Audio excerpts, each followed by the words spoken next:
After saying I've got the link to the Zoom, I don't find it now. So what's that again, Andrew? I'm admitting people now. Adrian, you want to do the same?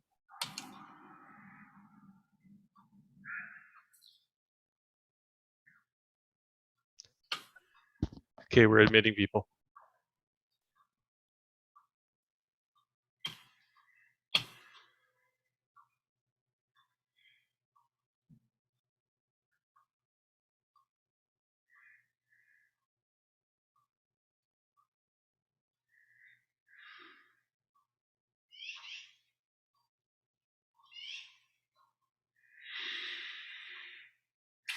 Good afternoon and welcome to the Echo Solar Home Tour.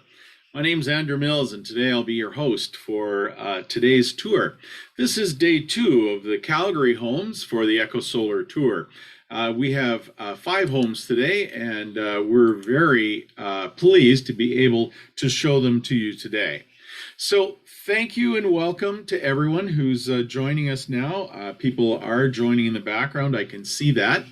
This is our first virtual tour for the Echo Solar Home Tour, and we want to thank all of our homeowners, everybody who has helped us put this together, who's volunteered their homes to be a part of this tour, helped us put together videos and other content. We really want to thank everyone for helping out.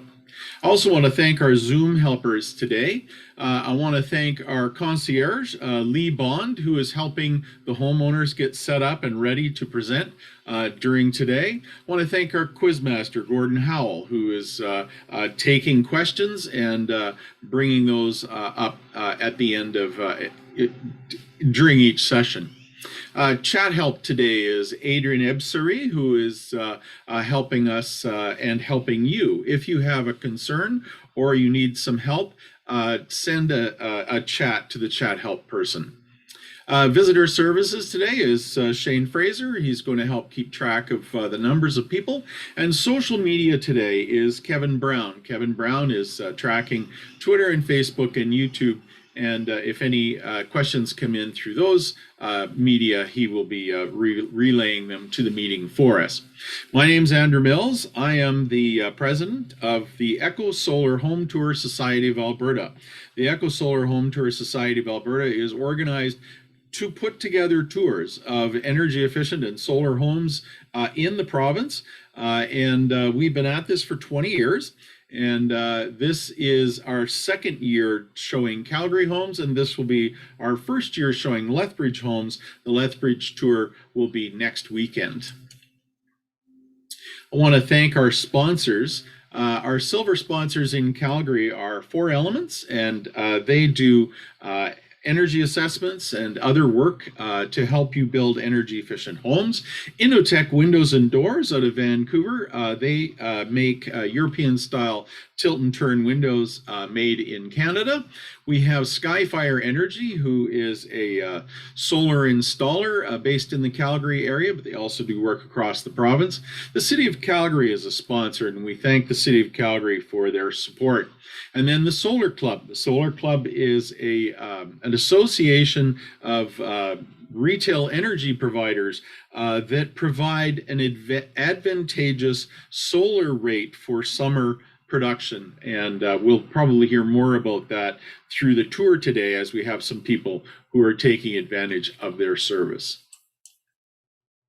So our online tour today has a couple of things. We're going to have 40 minutes for each home. Basically, we'll be starting with a presentation on the home. In some cases, we have a video interview that's been prepared that we will be able to show you. Those video interviews are all posted already at our ecosolar.ca website, and you can go to that website to review those videos if you'd like to look at them in more detail later. There are other presentations today that will be live. We have a couple of those today, and basically it'll be a PowerPoint, and the homeowner will talk to the slides as they go by. Then after the introduction, we'll have time for questions. You need to send your questions by chat to number sign Quizmaster. You will have access to the chat to send it to the co-hosts in our meeting, including Quizmaster. And you can also ask questions by email to info@ecosolar.ca. If you're on Facebook or YouTube or any of the other social media that's out there, you can ask questions that way. If you are on YouTube and you'd like to get your question answered quickly, send it to info@ecosolar.ca, and our Quizmaster will be monitoring that. You can also send us questions to info@ecosolar.ca if you have a question that doesn't get answered during our meeting today. We will be addressing all questions that come in that way, and it may take us a bit of time to respond to some of them, so we would email you back with your answers later. Now, I'll just mention today that for security reasons, all participants except for the homeowners and the volunteers will normally be muted and will normally have their videos turned off. There are people who like to disrupt these kind of meetings, and we are doing everything we can to keep them out of our meetings. So for that, we need to keep videos off and people muted. So please use the chat to send your questions to the Quizmaster. Well, we're going to start now with a presentation that has been prepared by our volunteer and super Zoom person, Shane Fraser. And in his day job, he works for EPCOR in Edmonton, doing microgen agreements with people who are trying to get solar on their homes. And he's prepared a short presentation here on applying to be a microgenerator. And we'd like Shane to go over that today, spend a few minutes to go over that today. Shane, over to you. Thank you, Andrew, and thank you for the introduction and opportunity to participate today. I am the manager of customer engineering at EPCOR Distribution and Transmission in Edmonton, and a bit of a solar Africa aficionado myself. I'm going to be talking about how you can apply to be a microgenerator. This process is applicable not just to EPCOR, but across the province of Alberta. Andrew, if you could maybe take us to the next slide there. Too far. So yes, this is a 6-step process that breaks down kind of the key steps that you need to know as the homeowner. And the first step that I've got here is obtaining your past consumption data. In the province of Alberta, the microgen regulation allows the homeowner to install as much solar as they need to supply an their annual energy consumption. So this, for the average homeowner, looks like about 7,200 kilowatt hours a year, which works out to about 6 kilowatts of solar. But to know exactly how much you can put on your home, you need to know how much you use. One way to do this is gather your past electrical bills. Not everybody keeps all of their electrical bills like I do. So another alternative is to go to your energy retailer or distribution utility company. You can reach out to them, or you can get your installer or one of your prospective installers to reach out to them to gather this information. If you're going to have more than one installer that you're looking at to potentially install solar on your roof, what I suggest is asking one of them to get this information and then have them share that information with you, and then you can pass it along to the other installers. The next step after you have your information about your consumption is to interview different installers. I suggest getting at least 3 quotes. I know I got 3 quotes myself. And this way, you know you're getting a fair price for the installation for your property. It also lets you see different perspectives of installations. I know in my case, I had some differences I got from, let's say, installer B and C that I asked installer A, who I went with, to incorporate into their design. The prospective installer should help you identify your needs, wants, and goals. One of my goals in the future is to have a net zero home, and it's also to have EV powered by solar. So I had additional provisions put into my system, some extra cables run, some the layout done so I could add additional solar with ease in the future. And that way I can, as I expand my consumption, can expand my system to match. They should discuss their process with you. Everybody's a little bit different.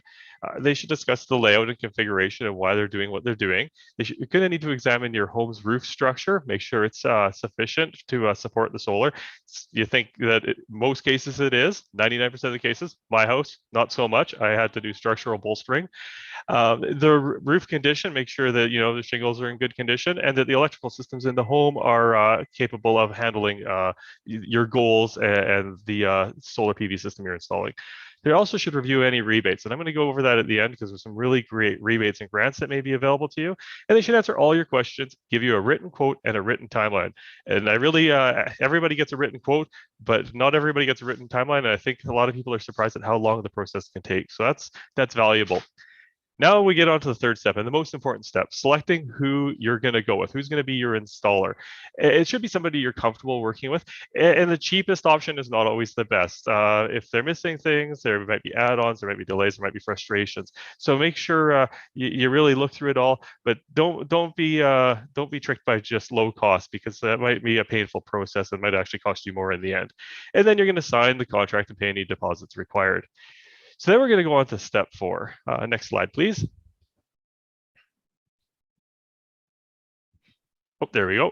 So applications and permits. This is going to be done by your installer, or it should be. If the installer is not getting you permits and not talking about permits, you should be asking them about what the plan is and when they're going to get it. They should take care of all that for you. They're going to apply to the municipality and they're going to apply to the utility, and they're going to give them the information that those entities need to determine if your solar panel system is going to be sized correctly and configured correctly for where you live and the power grid you're connected to. A common mistake we see is builders will sometimes start installing the system prior to getting approvals from the municipality or the utility, only to find out that they require changes and for work to be undone and redone. It's never good. It causes delays and causes extra expense and frustrations. So I always encourage you to get your permits in order before you start building, which is the next step, number 5.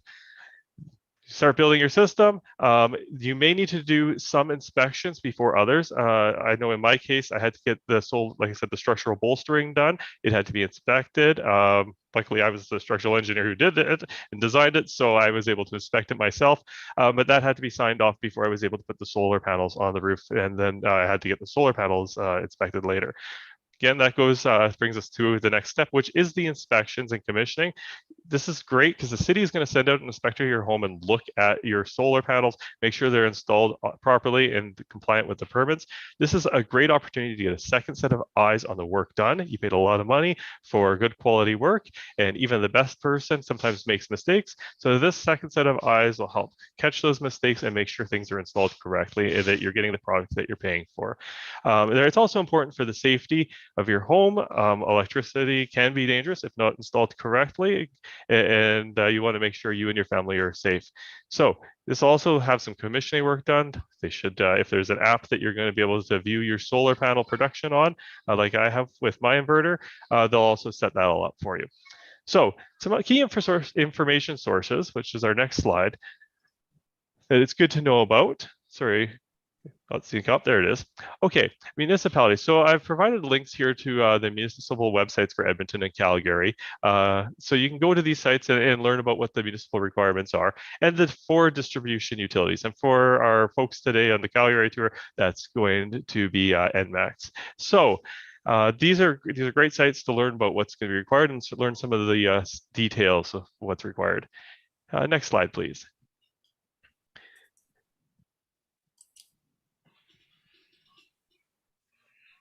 So, well, we wait for that next slide to come up. Yeah, there it is.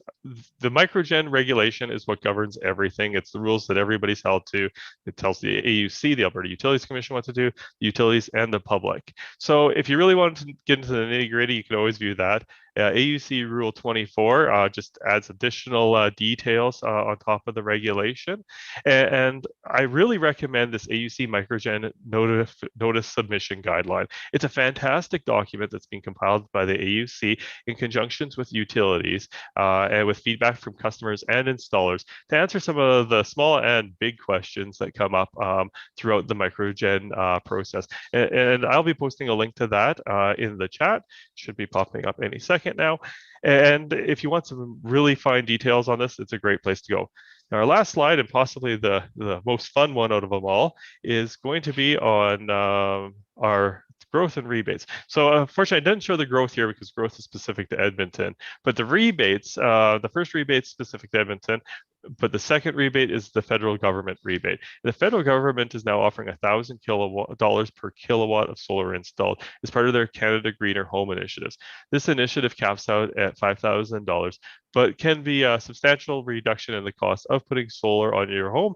So it's something that's worth looking at. And you know, they always say with these rebates, they don't always last forever. So you know, this might be a good summer to consider putting solar on your house. And with that, I thank you for your time and pass it back to Andrew. Thank you, Andrew. Well, thank you, Shane. Thank you for that introduction on how we would put solar on our homes for those that don't have it yet. Just a reminder that when we are in the question period today, we'd like you to send your questions through the chat to the Quizmaster, #signed Quizmaster, make it easier to find him in the chat. And then you can also ask questions by email to info@ecosolar.ca that we will answer after the meeting. That email address is in place permanently, so even after the meeting, we'll be able to answer your questions. Now, again, participants will normally be muted and videos will normally be off, so don't try to turn them on. They probably won't work. Now, we're here today to listen to the experiences of the homeowners. So we're going to keep everybody muted through this. Remember that even using your chat, we're looking for people to address everyone respectfully. We've been having to remove people who are coming in and not being respectful, so please remember that this is meant to be a respectful meeting and everyone should be kind to everyone, please. We're also not here to criticize homeowners' experiences. We've asked these homeowners to put their homes on the tour and volunteer their homes, and it's not up for debate. This is what they've done. This is what they are showing. This is their experience. And we're here to listen to that experience and not criticize that experience. We're also not here to criticize the technologies presented. There may be technologies presented that you don't agree with. There may be technologies presented that you think are not being done properly. That's not for us to criticize today. We're here to see what the homeowners have to say about these technologies. We're here to see what the homeowners thought about how their research went and how the implementation of their research brought them to where they are today. We're also not here to distract the conversation away from the tour. So anybody that's looking to distract this conversation or disrupt this meeting will be removed immediately and without question and without appeal. Following these guidelines is up to us, and if people are not playing by the rules, we'll remove them from the meeting without any warning. So let's move on to the tour. In 3 minutes, we are going to start with the Huntington Solar home, so that will be coming up in a few minutes. We also have today a home in Montgomery, which is near net zero, very interesting home. And then after that, another home in Montgomery, and this is a home that meets the passive house standard. So we'll be looking at that today. And that particular homeowner has an excellent review and details on how the passive house standard works. And we did have some discussion yesterday of a home that's being built to some of the passive house standards, but we will get more details when we talk about the Montgomery passive house. Then we're going to look at the Ramsey Garage Suite. This has been on our tour before, and it's a very interesting net positive suite that has thermal solar and solar thermal and solar photovoltaics. And that's a very interesting one. And then finally, today we'll be talking about the Southland Solar Home. This is a home where the homeowner has recently put some solar on his home. He's done a few upgrades, and he is very keen on electric vehicles. So he'll be showing us his electric vehicle and how he was able to integrate his solar collection to work with his electric vehicles.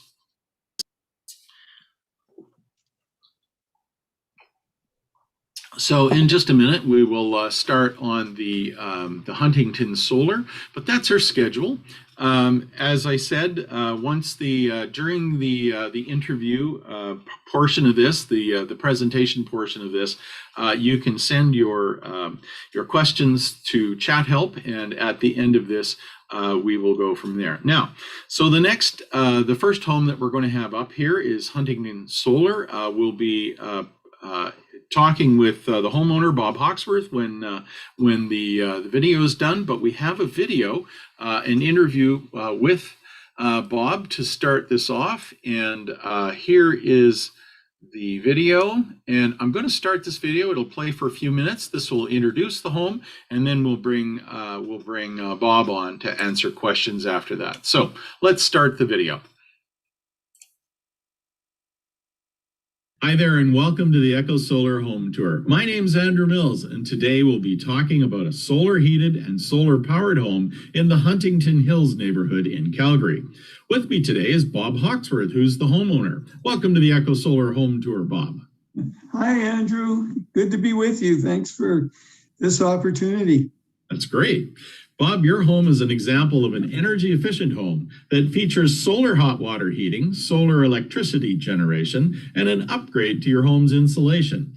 Give me a bit of background on why you chose to update your home like this. What were the main things you were trying to accomplish? Well, my main motivation, Andrew, is that I'm worried about my impact on the environment. In fact, the impact all of us are having on the environment. As you know, when we burn fossil fuels, they give off carbon dioxide that traps heat in our atmosphere, and there's now so much carbon dioxide in the atmosphere, it's actually changing our climate. We have to stop this and do something about it. So basically, I wanted to see how much I could reduce my use of fossil fuels and lower the amount of heat that I need to warm my house and the electricity I need to power my home. Okay, so let's start with your EnerGuide. What's the EnerGuide rating of your home? Well, I don't have a current one. I did have at one point that said it was, after having made some renovations, that it was 79. I think that might have been an old system that was being used. Mm-hmm. I've since made some other changes and added power production, but I haven't had an updated EnerGuide rating done or a door blower test, so I don't have a current number for you. 79 out of 100 under the old EnerGuide system is typical of a new home. So you're doing fairly well with your current upgrades. So that's great. Let's talk about some of the pictures of your home now. So first of all, what would you say is the standout feature of your home? Oh, standout feature. Well, there's an accessory building in my backyard. I'll show you some pictures in a bit about under construction, but essentially it's a state-of-the-art roofing system that uses solar panels to provide the envelope for the roof instead of shingles, and it turns the building into a little mini power plant. That's very cute. When we build energy efficient homes, we make a series of energy efficient choices. What were the main choices that you made as far as energy efficiency in your home? Well, Andrew, as you well know, energy efficiency starts with good insulation. Improving insulation makes all the other decisions and choices easier and cheaper. So first, I insulated the attic. It's now R50, and the basement, since I moved into this house in the mid 80s, had never been insulated. So after having lived with it for many years, I tore out the basement development that was there since I purchased the home and put in a 5-inch foam insulation, which basically brought it up to R30. And then I renovated the basement after that. The home also has triple pane windows and those front and back doors have built-in blinds that also add insulation to the house. Okay. So what about your mechanical systems? Well, as part of before the renovations, just were underway, I installed a heat exchange ventilator, and it went in before the walls were drywalled and the ceiling installed. I see it just in the left of the picture in the back, just underneath where your hand is. That's the heat recovery ventilator there? That's correct, yes. Okay. All right, and then lighting, appliances, things like that? Well, I changed out all the incandescent bulbs and added LEDs. This was several years ago when LEDs were just starting to make their way into the marketplace. You also have active solar heating, I understand. What can you show us about that? Well, in doing the basement renovations, I pre-plumbed the basement to be ready for solar heating, and there are 3 radiators that I installed at floor level. And then after the renovation was complete, Simple Solar installed their solar thermal system on the roof and connected the water pipes. What's most visible from the street at my house is a solar thermal collector on the roof. And you can also see the water tank in the basement that connects the roof to the radiators on the floor. Okay, I think there's another slide there. Yeah, oh yes, okay. Well, let me get the guts of the system is a glycol pumping system. So glycol goes from the basement up to the collector on the roof, and there it picks up heat and brings it down into a heat exchanger that sits in that water tank I showed you in the basement. When the heated water in the tank gets above 50 degrees Celsius, a valve, a hydronic valve, you can see it right there, automatically opens and circulates the water into the radiators to heat the house. Interesting. Another important area is water saving costs. Any features of your home that help you save water? Yes, we have low flow toilets in the house as well. I see. Okay, what other unique features on your home do you want to show us? And I think you were going to talk about this garden studio. Yes, well, the accessory garden studio was constructed with walls made with magnesium oxide cement. It's fireproof, waterproof, pest-proof, very durable, long-lasting, and it's a building component system from MGO Systems here in Calgary. You can see it being erected, and then once it was up, we put the frames down to mount the solar array. Yeah, so those frames actually attach right to the roof. And then they're actually waterproof, are they not? Once you put the solar module on top of that, they actually create a waterproof surface. That's very interesting. I think you have some additional slides of this. There you go. Well, this is what the garden studio looks like when it's complete. It's very beautifully finished and multifunctional. So those are pre-insulated panels that go up all together? That's correct. Yes, they are. Okay. So they have a very high insulation value, and should also say that as part of the renovations, I wanted to add solar panels to an existing garden shed to see how that new framing system could be installed alongside shingles. So there you can sort of see it under construction. So essentially, you were acting as the prototype in Canada for this new solar roofing system. That's correct, Andrew. Yes, it is. Okay. So what were the key costs that you came up with in renovating your efficient home? Tell me a bit more about that. Well, I think certainly the biggest costs were installing the solar hot water and the solar electrical powers arrays.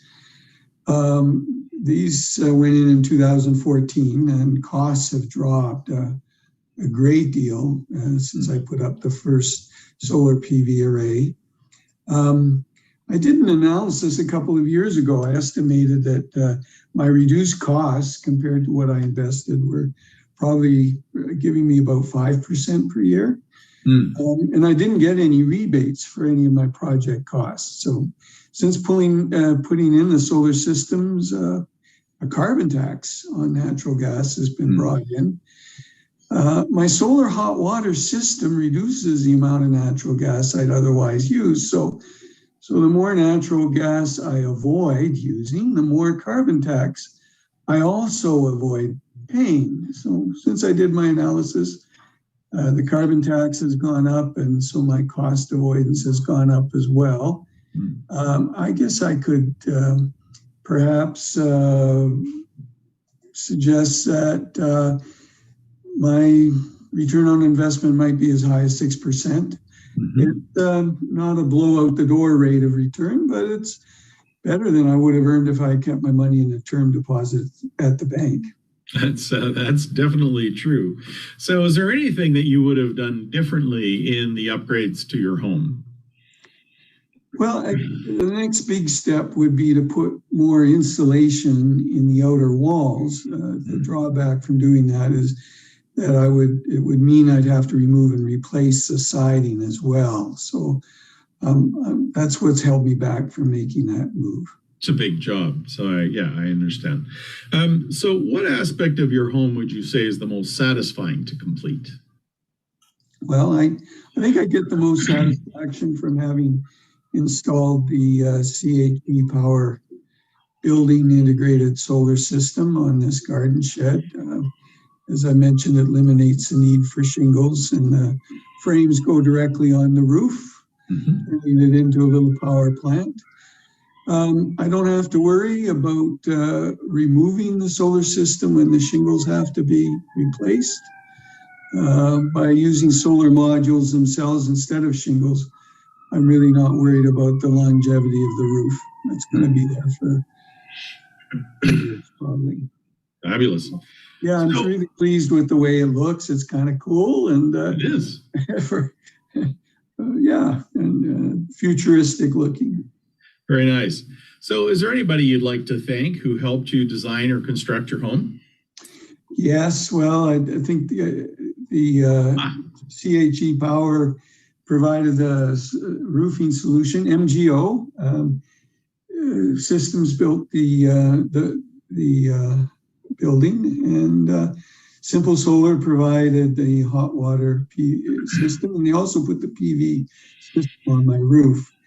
My good friend Mark Bruni was the manager of my renovation project back in 2014. Very interesting that you're able to get involved in that prototype. That's a very interesting looking system. So thank you very much, Bob, for joining me today and sharing pictures of your home. Okay, we'll just stop there, and we will get ready for some questions with Bob. Gordon, do we have any questions for Bob yet? We do, actually. One of the questions is how it was really lovely seeing your house, Bob, with the insulation and the renovation of the basement and the solar thermal, solar PV, and that remarkable new integrated PV roofing system. Comfort levels in the basement after you insulated it. It's remarkable that it hadn't been insulated before. As well as energy savings, how did your basement comfort change? Well, thank you. Can you hear me okay? Yes. Good. Yeah, it's a very, it made a world of difference. Yeah, I would say that would be a great big benefit from having insulated the basement instead of cold feet and shivering and having to go put on another sweater and going upstairs to turn up the thermostat. You can sit in comfort and watch a movie or read a book or do whatever we might be doing down in the basement. Now, let me ask you a bit about these. So I've got the picture of the radiators here. These are connected to your solar thermal system, and these radiators, are they just in the basement, or did you connect the solar thermal to other heat radiators in your home? No, these are just in the basement, Andrew. Okay. So it operates kind of like those old gravity furnaces years and years and years ago, where the heat is generated and then slowly the heat rises and warms up the house at the later as time goes on. So what we'd find here in this house on a sunny day like today, for example, is that the heat from these radiators would start to come up through the basement to the house into mid-afternoon, into evening. So it's a supplementary heating source. It's not primary. It's it's gentle and permeates the house over the course of the afternoon into the evening. But you also end up with a warm basement, so it's not a bad thing. And that's right. And with the insulation in the walls, it makes the basement very pleasant. How did you find that your use of the basement changed? Well, it just is much more comfortable, and I'm not constantly going upstairs to turn up the thermostat because we're shivering in the basement. It's actually, I think, has had an impact on reducing the amount of furnace heat that we're using in the house. Yeah, we're getting some more questions coming in, which I appreciate. So if anybody has any questions, do send them to me. And my address is the # and then Quizmaster. So, Bob, I'm going to break in here again. And recently, like just this week, you sent me some additional pictures about this building integrated solar. Maybe we should just go through that. So let me just change to this other set of slides here. And basically, you were the prototype. Your garden shed and your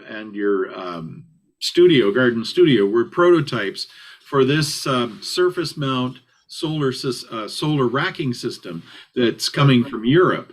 And you were working with a company, I think is CHE Power. Is that correct? That's correct, Andrew. Yes. Yeah. All right, so here's a few pictures. So here is your garden shed. So I'll click through these and maybe you explain them to the people as we go. Yeah, well, we built 100 square foot in the city of Calgary. Most municipalities, you can build an accessory building under 10 square meters without a building permit. And so we thought, well, let's see what we could do with a configuration of that size, what sort of roof, what angle, how many solar panels. In this case, we can put 6 for 100 square foot or 10 square meter building. It's partial electrical requirements. And the frames go down, as you can see on the subroof, and then solar panels themselves go into those frames. The frames manage the water, so any rain comes, flows over the panels and down into the eaves, and it's a waterproof system. Solar panels were engineered to last 30 to 40 years. So as far as endurance, the frames and the solar panels will provide a roofing solution to that building for probably the next 25 or 30 years. Yeah, so these are all pictures of the shed of the Yes. sorry, the garden studio. So here's the edge. So this is and then I have this close-up picture. So this is the gutter between the solar modules, and so basically the plastic frames are creating a water channel Yes. between the solar modules, so that when the water flows, it gets into this channel and then runs off the roof. Now before the roof is put before these solar frames are screwed to the roof, there is a waterproof membrane added first. So that's the backup, I believe. It's belts and braces, yes. It's titanium underlayment that we use just as further protection and further, I guess. Yeah, so titanium is a brand name for a peel and stick waterproof that's right. roofing So membrane. further confidence that the roof will be protected from water. So here's an exploded view of the frame. So Bob, do you want to mention a few things about this? Well, without kind of going into all the details with how it's attached to the roof, there's no roof penetration with those connectors. And we put six per frame just to make sure that there's no the pressure and the loading and the wind, all those elements that engineers are concerned about.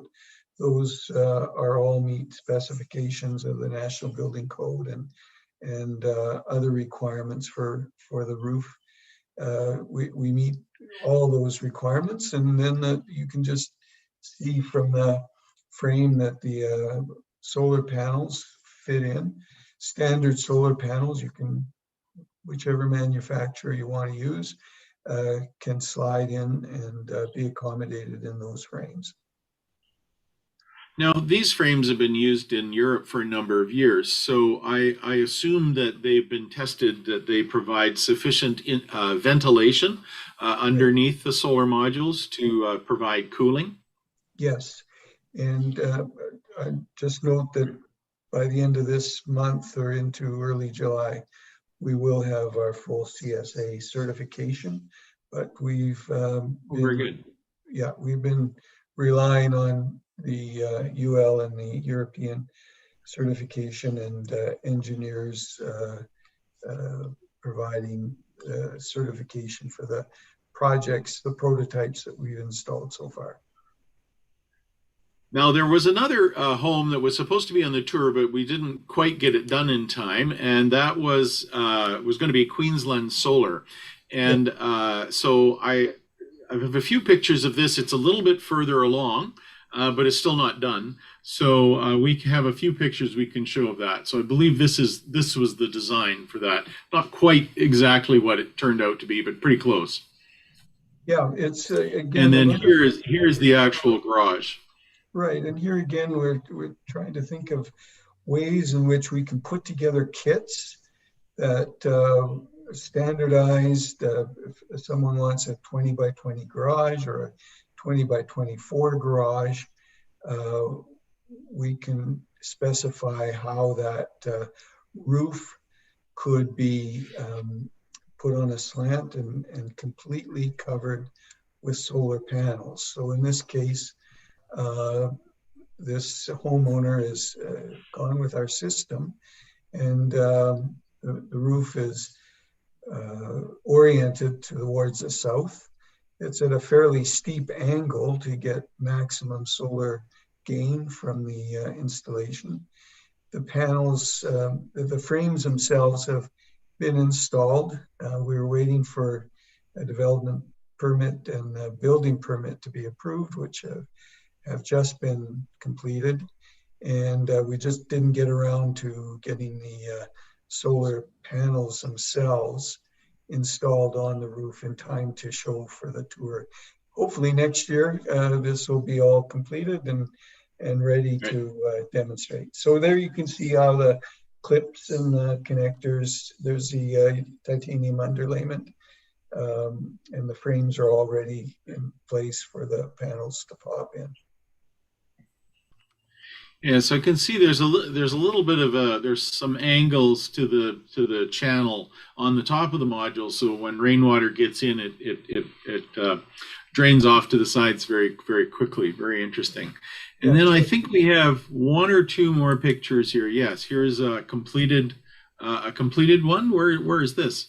This is a home in Patterson Heights in Calgary. It was specified about a year ago, so it's another example of our system. In this case, a portion of the roof was used for solar production, and you can see how the shingling can be integrated with the portion of the roof that are covered with panels.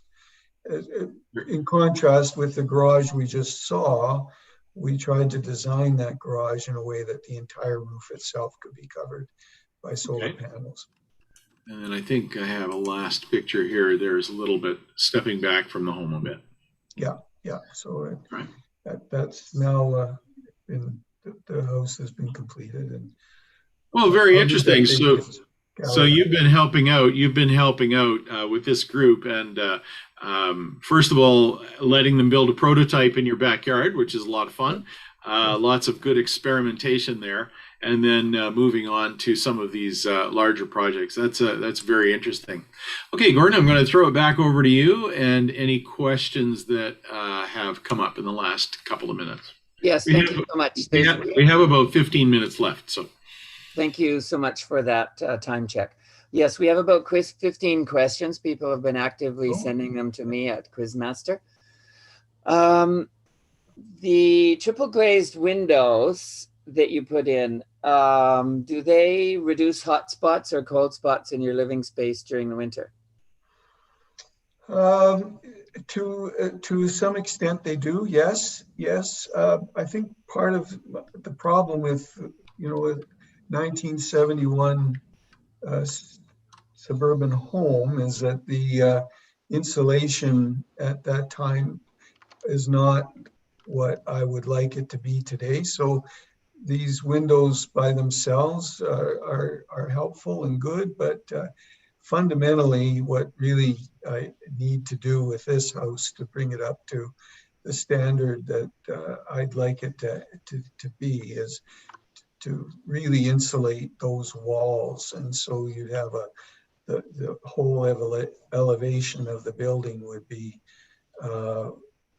well insulated, and the windows would be not doing the job all by themselves, but the walls would be doing it too. Yes, thank you.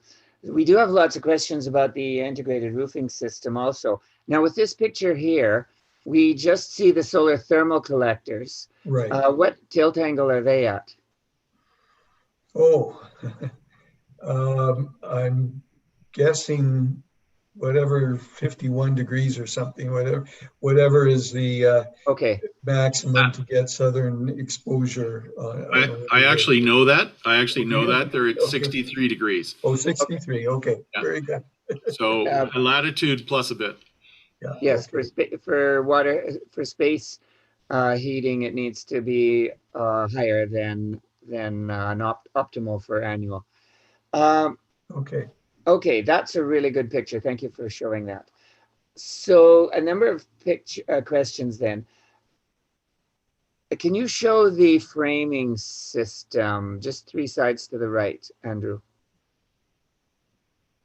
Right there, yes. So my understanding from what you're describing to us, Bob, is that this framing system allows a standard solar module to be integrated into the roof structure without using shingles. Right, that's correct. But so can you use any kind of solar module, larger or smaller, or is it restricted to a certain specific size? It's the standard of, I don't have the numbers in front of me at the moment, but it's a standard solar panel. It doesn't matter. The manufacturers you can pick the manufacturer you want.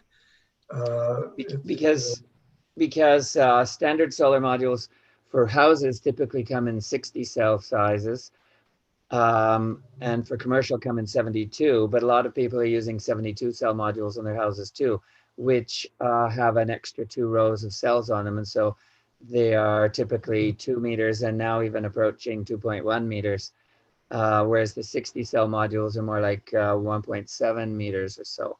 So there was some questions on whether they'll accommodate the larger and the smaller modules. I think it would be the 60 cells. It's about a 320 kilowatts per panel. 320 watts per module. Okay. Yes, right. Thank you. And that is, you mentioned CHE. Is that the manufacturer of the frames, or No, is that the distributor? That's the distributor in Canada. The Okay. manufacturer, yeah. Who's the manufacturer? IRFTS in France. IRFTS?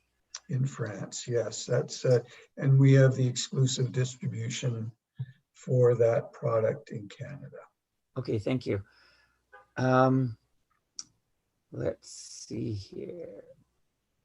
And so if somebody was wanting this, they could go to CHE in Calgary? Yes, chepower.ca. Yeah. Okay. Just think Canadian Home Energy. Canadian Home Energy, okay. Just think And I see, just use CHE. That's the company name. But if you're wondering where CHE came from, that was a thank you. genesis of the Thank name. you.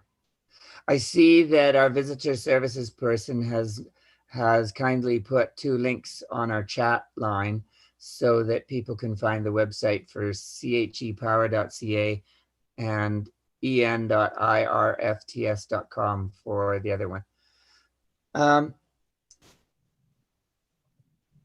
So I'm based on what you're saying, I'm just synthesizing some of the other questions here. So again, the structure needs to be designed in terms of the roof in terms of this question. What is the cost per square meter? Do you know of something like this? I think we're quoting somewhere around $1.50 to $1.60 per watt install. Somewhere in that order, just to general order of magnitude. Yeah, so $1.50 a watt. $1.50, 60 somewhere. Okay, so fine, $1.60 per watt installed, and that includes just the frame and the solar modules attached to them. Generally, we probably include, depending on what the homeowner needs, because you need an installer, and there's lots of the application to be made for the generation permit, and Sure. the electrical, and it has to be installed and linked. Sure. So it's generally we work with a homeowner to find out what they need, and I'm just saying that our projects are coming in at about that range. So but does that include the inverters? Yes. So it's a complete system other than the permits? Yeah. Will this work with microinverters too, or just with string inverter based systems? Either one. We've installed both. Great. Roughly how many projects have been done in Calgary so far? 1, 2, 3. I think we're on our 4th or 5th project in Calgary. Okay, thank you. Have you done a retrofit project or just new ones? Both. And that's why we showed both in my backyard. We've done a retrofit in North Vancouver. We've got a new construction here on this Patterson Heights home. This works best. Our system really works best for homeowners who are either building new, or the roof has come to the end of its life expectancy, and they need to replace the shingles, this would be the ideal time to specify our system, because you don't have to put the shingles on and then put racks down and then put the solar. You just take off the shingles, put down our system, and shingle around it. So it eliminates some of the costs of your other roofing materials. It replaces. So that's an additional benefit and value of this system. I really appreciate you saying that, because I need to re-roof my house and put on a PV system that's 10 times larger than mine on that is on my house already. So well, we'll be happy to talk with you. Yeah, I'll be looking into this. Thank you. There are some questions about how it integrates into, or the types of materials that it integrates into, like standard asphalt shingles, I would imagine. How about rubber shingles or cedar shakes? Any of them. It can be done with any of them. Okay. It just, what you're doing is the roof, on the subroof, you're putting on our system and then you're shingling around it, or whatever your roofing material is done around it. Because where the solar modules go, that becomes your roofing material. It's turning solar modules into a roofing material. It's really what it's doing. And so what you do with the rest of the roof, we can work with anything. Right, thank you. How about metal roofing systems? Yes, we're looking at, yes, it'll work with metal roofing systems. And I'll just mention that IRFTS is developing a metal framing system that we're now looking at as well, and as the next generation of this framing system. So it all works together, can all be integrated. So the picture we saw of the exploded framing system there, that would then become metal rather than a type of rubber or plastic? Right, plastic, right. This is plastic? It's polypropylene. And then, okay, thank you. So then we see the clips there. So those would be the clips that the solar modules then are connected to, and then that goes into the roof substrate? Right, and this is, but the roof, there's no penetration into the roof membrane itself. So the system is, it's a system that integrates for the whole roof, and the frames are connected with those connectors, as you see, 6 per module. How does what else I can tell you about them? How does the system attach to the roof? Well, it's part of our it's part of our IP, I guess you would call it. We have our folks, that was why we built the 2 prototypes in the backyard, was to get trained on how to use this system, how it's installed. I don't know whether you can see from those earlier photos, Andrew, where we had the 2 guys on the roof, and whether you could see from that how the connections were made. That goes way back early into the presentation. The one just before that, Andrew. Building the solar. I don't have that picture. I'm sorry. Okay. What I do is I have this close up of the roof, and you can see these tracks here. So these tracks, these are the 1, 2, and then there's a 3rd bolt, and those 3 tracks are screwing into these metal fasteners. Oh yeah. Right. So that's what. So there's a track that's running over that. So that this track is actually covered with a flashing. Yeah, Let's go back here. No, I don't have that picture, Bob, of the fellow standing on the roof. I have another question that has just come in. The pictures seem to show PV arrays almost as squares. Can you stagger the edge of the PV arrays to accommodate non-rectangular roofs? Or can you mix placing the solar modules in portrait and landscape? Yeah, we could do portrait and landscape. We'd prefer to do all one or the other. Yeah. And in this case, we did landscape, and then on the garden studio, we did portrait. And that's No. coming. Let me throw that question back. The actual tracks on the racking system need to line up to drain the water. So no, you can't stagger them. So they do have, those tracks will need to be lined up vertically. You wouldn't be able to offset them by half, I don't think. Right, that's reasonable. Yeah, okay. Thanks for that, Andrew. I think that was the question, actually. Whereas on this Patricia house, you can see that they're actually staggered off to the right here. So they're offset a little bit.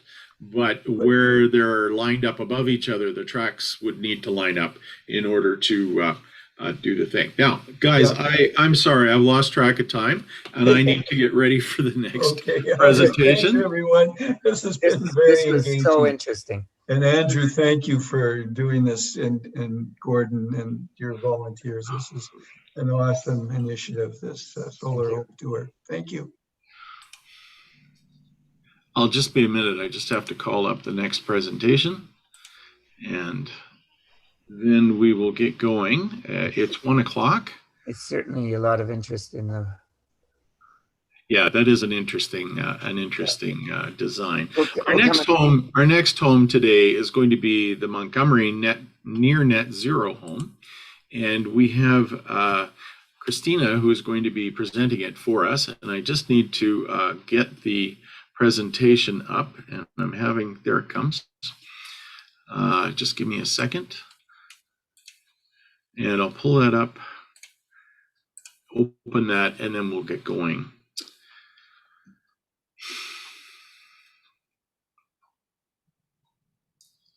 Just put this one away, bring this up, and we'll start.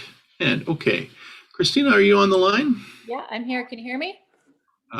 Yes, I can. Just give me a second to bring your presentation up here.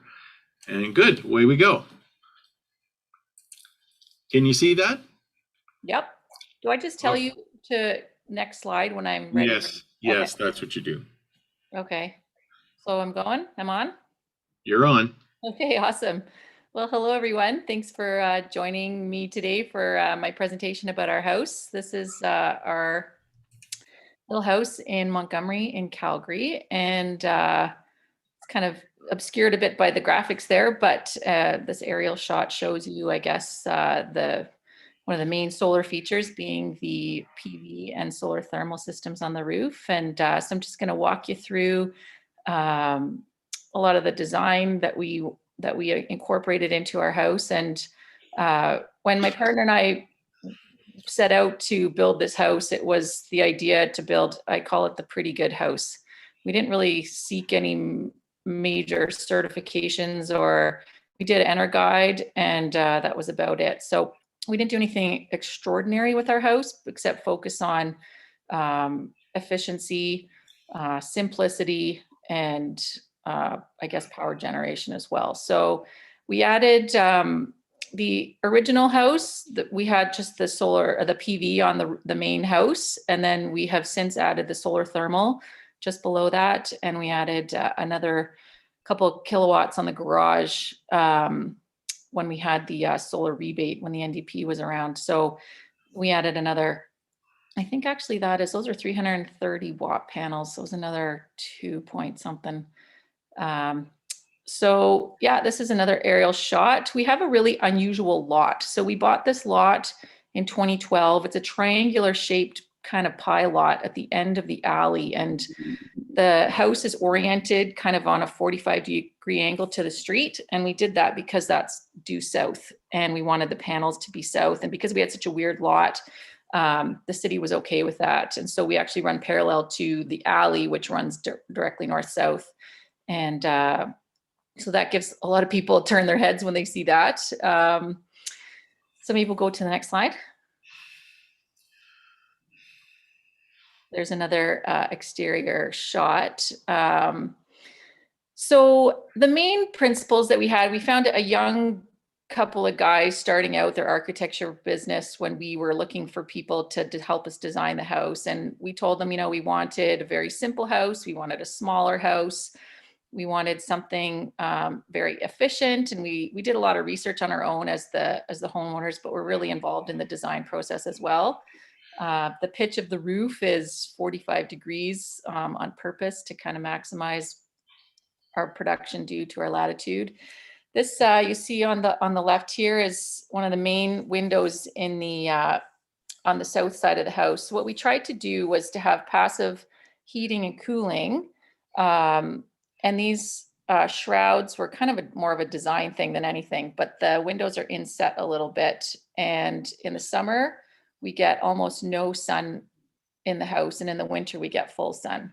So oftentimes on a really hot stretch of weather, we really don't heat up that much on the main floor in particular. The upstairs can get a little bit warmer, but you know, a sustained heat wave of 30 plus degrees here, and we'll stay at a comfortable 22, 23 for the most part.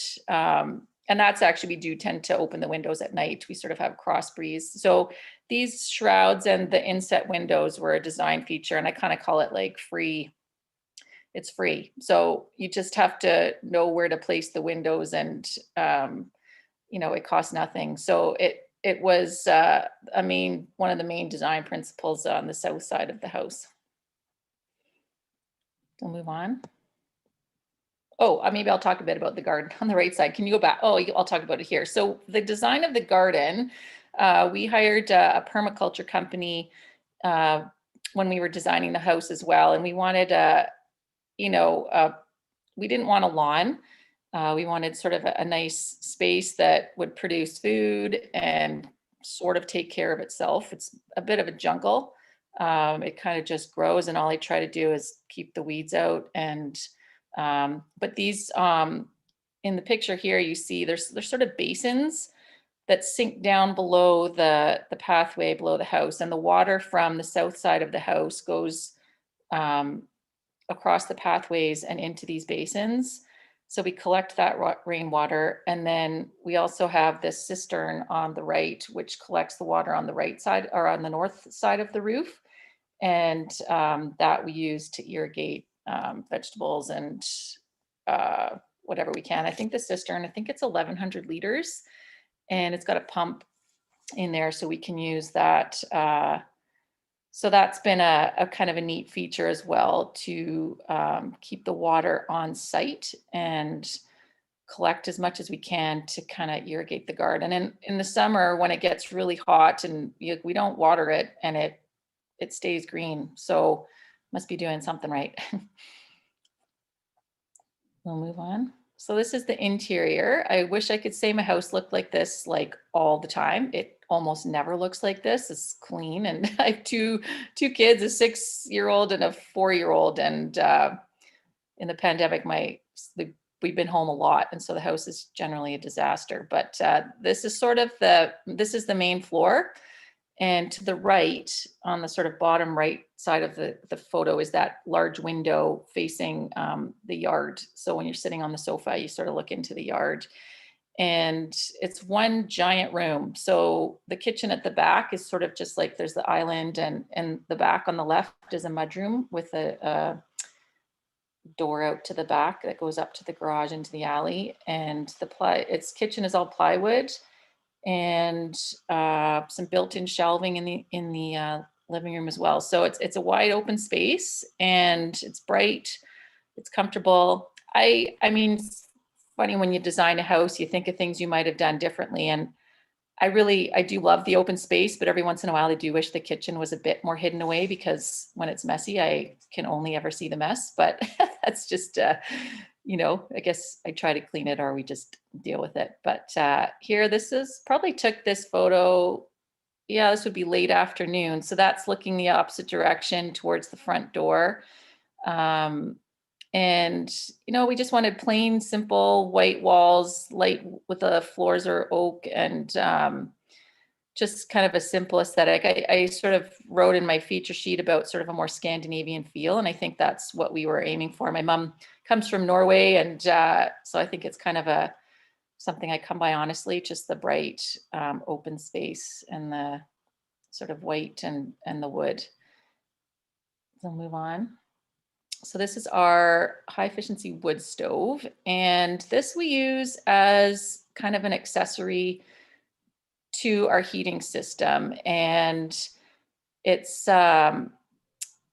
really useful when we go through a major cold snap in the winter. So we burn a fair bit of wood in the winter. And then it's also really useful in the shoulder seasons when we turn off the heat and we change our rate for our retailer from sort of in the winter, I think we pay about 6 or 7 cents a kilowatt hour. And in the summer, we get the higher rate with our retailer, which this year is 26 cents. And so in the shoulder season, when we turn off the heat, then we, every once in a while, even in May, we were having short, quick fires in the morning sometimes if it was cool overnight and we didn't want to turn the heat on.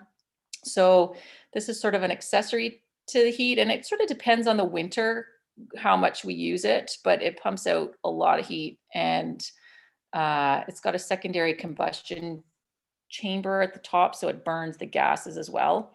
I know in theory they're supposed to be technically carbon neutral, but I know there's some debate about that, and we try not to burn more wood than we need to, but it is a really lovely addition. And because we're close to net zero, we don't feel as horrible about burning a little bit of wood every once in a while. So that keeps us warm and cozy in the winter. And if you're Scandinavian at all, you'll understand the concept of hygge, and that definitely gives us the cozy feel on a cold winter night. On the right there, we've got our fridge, and that was kind of an unusual choice. Most people think it's ridiculous that we have such a small fridge, but sort of one of these tall, skinny apartment fridges, and just takes up less space. The shelves are close together. It's pretty efficient compared to some of the bigger refrigerators, and we do have a deep freeze in the basement, and then every once in a while we have a little bar fridge in the basement as well that we turn on. If I do a big grocery shop, I'll just turn it on for the time that we need it, and when it clears out, we turn it off. So yeah, it gets a little crowded sometimes, especially now that we have 2 growing girls in here, but it works for the most part. So move on to the next one. So on the left here, you see our laundry area. And when we built the house, we only installed a washing machine, and the architects were adamant that we at least had to put a vent in the wall so that if someone ever bought this house, they could put a dryer in. But we only dry our clothes on the line, and I love it. And I wish more people would adopt this habit. People think, again, that we're a little bit nuts for doing this, but there's so many benefits to just line drying your clothes. Calgary, for one, is extremely dry, so clothes dry really quickly. And second, they last forever. I find that, putting clothes in the dryer, the elastics get all sort of melted and twisted and stretched out, and the fibers just don't last as long. So our clothes last forever. Other people say, well, it must take so long to hang all your clothes. And yeah, you could argue that it does take a little bit more time to hang them up compared to stuffing them in the dryer, but it's free. And I kind of enjoy it. It's sort of a meditative little task every once in a while. And we can get a lot of clothes in our dryer. So we only do, 2 or 3 loads a week at the most. And we do mostly cold water washes. And yeah, so I kind of, when I was going over this with Andrew before we got started, it was sort of the idea that near net zero in our house is partially because we produce a lot of our own electricity, but also the behaviors that we choose and the habits that we choose in our house make the house closer to net zero than it would be otherwise. So if we had a dryer, it would use a lot more electricity. One thing I forgot to mention at the beginning is that we're an all electric house, so we don't have a gas line. And I'll go over that when we look at some of the mechanicals, but we're fully electric, and that was a design choice as well. So this is one of the toilets in the upstairs bathroom. So we chose all as low flow fixtures as possible. I think that this one is 0.6, and I have to go check. But at the time it was the lowest flush one that we could buy for the house. And our total water consumption for our house of 4 is between 7 and 9 cubic meters a month, and the average Calgarian uses 7. So we're about a quarter of the water use that the average Calgary home of 4 people would use. And, we don't live any differently, I think, than anyone else. During the pandemic, certainly we haven't showered as often as we might have otherwise. But so we have 3 toilets in the house. There's one in the main bathroom upstairs. This is the little powder room in the main floor, and downstairs there's another one. So I think it's roughly, I want to say 0.8, but and 1.6 or something gallons per flush. So this is a drain water heat recovery system. This is in the mechanical room. So the water from the shower upstairs comes down this pipe, and as the water is being drawn into out of the tank, it's at the same flow rate being drawn through this pipe. And the idea is to capture the heat in the wastewater, and it's called counterflow, and it runs at the same flow rate as when you're, it's telling me my internet connection is unstable. Hopefully you can still see me. And so this is basically a way to capture the heat in the wastewater, and it puts it back in the tank, the heat. So it's basically preheating the incoming water that's being displaced by the shower that you're having. And when I was doing my master's at the University of Calgary in sustainable energy development, my final project, I did research on residential water consumption and studied this particular piece of equipment quite in depth. And it's kind of, unfortunately, but counterintuitive, because the more water you use, the better it works. And the less water you use, the less obviously heat that you extract. So by having a super low flow shower head, it actually makes this thing less efficient, but we're also using less hot water. So in the end, we chose to do it because they're super inexpensive. I think it was about $600, and they're passive, there's no moving parts, and they just last forever. So anytime someone has a shower, then they're actually far more useful in larger sort of commercial applications, like at swimming pools where they use a ton of hot water. They can capture that heat and reuse it. But I think they're becoming slightly more kind of common these days, but still it's something you don't see in most houses. We'll move on to the next one. So this showing the solar thermal system, right, Andrew? Is that what we were trying to focus on? Yeah. Oh yeah, it was the, so we had Simple Solar, which is Tom Jackman's company. He installed the solar thermal for us. So there's 3 flat plate collectors, and the system really just runs itself. And you can see in between the panels and the flat plate collectors, there's sort of 3 smaller solar panels, and they run the pump. And they sort of, as soon as the sun comes up and the heat starts going, they start the pump. And Tom's got I think it's proprietary temperature regulator. So the glycol never gets higher than a certain temperature, which makes it last forever. So in a lot of systems, the glycol gets really, really hot, and it degrades when at really high temperatures. And so this thing will basically, it has a loop that sort of bypasses the system when it gets too hot. But the water in the summer regularly hits 70 plus degrees, and it's ridiculously hot. So we have obviously a mixer that prevents it from scalding us. But this is the tank in the basement, and this also runs the in-floor radiant heat in the concrete floor in the basement. So we did do a little bit of sort of mixing around after we moved in, and when we added this system, we switched our boiler to a radiator, which I'll talk about in a second, but this tank runs our floor. And actually, to be honest, this year we decided to not run the floor because it's in the basement. And if I were to design the house again, I wouldn't bother with in-floor radiant heat. I would just put electric radiators in the rooms, which is what we did in our rooms upstairs in our bedrooms. Just heats a huge amount of space. It takes a lot of energy, and it's, I think, kind of inefficient. We don't need to heat that whole space. So in retrospect, I probably wouldn't. So we didn't even use it this year. We just used space heaters in the basement just to try it out, and we saved quite a lot of energy. So this is our electric boiler. And this initially, when we first built the house, this ran the floor in the basement. But now when we built the house, we kind of realized we didn't have enough heat on the main floor, which was kind of a bummer. But we installed sort of retroactively this hydronic radiator that gives us about, I think it's 12,000 BTUs, and that heats the main floor pretty well. And so that just was luckily easy to retrofit into, this is kind of right above the mechanical room. So now the electric boiler runs that as well. There is a coil off of there's another line that goes to the HRV, which sort of preheats the air, but we don't use that very much either, because you can see it on the left, those copper pipes running through that duct. This is the heat recovery ventilator.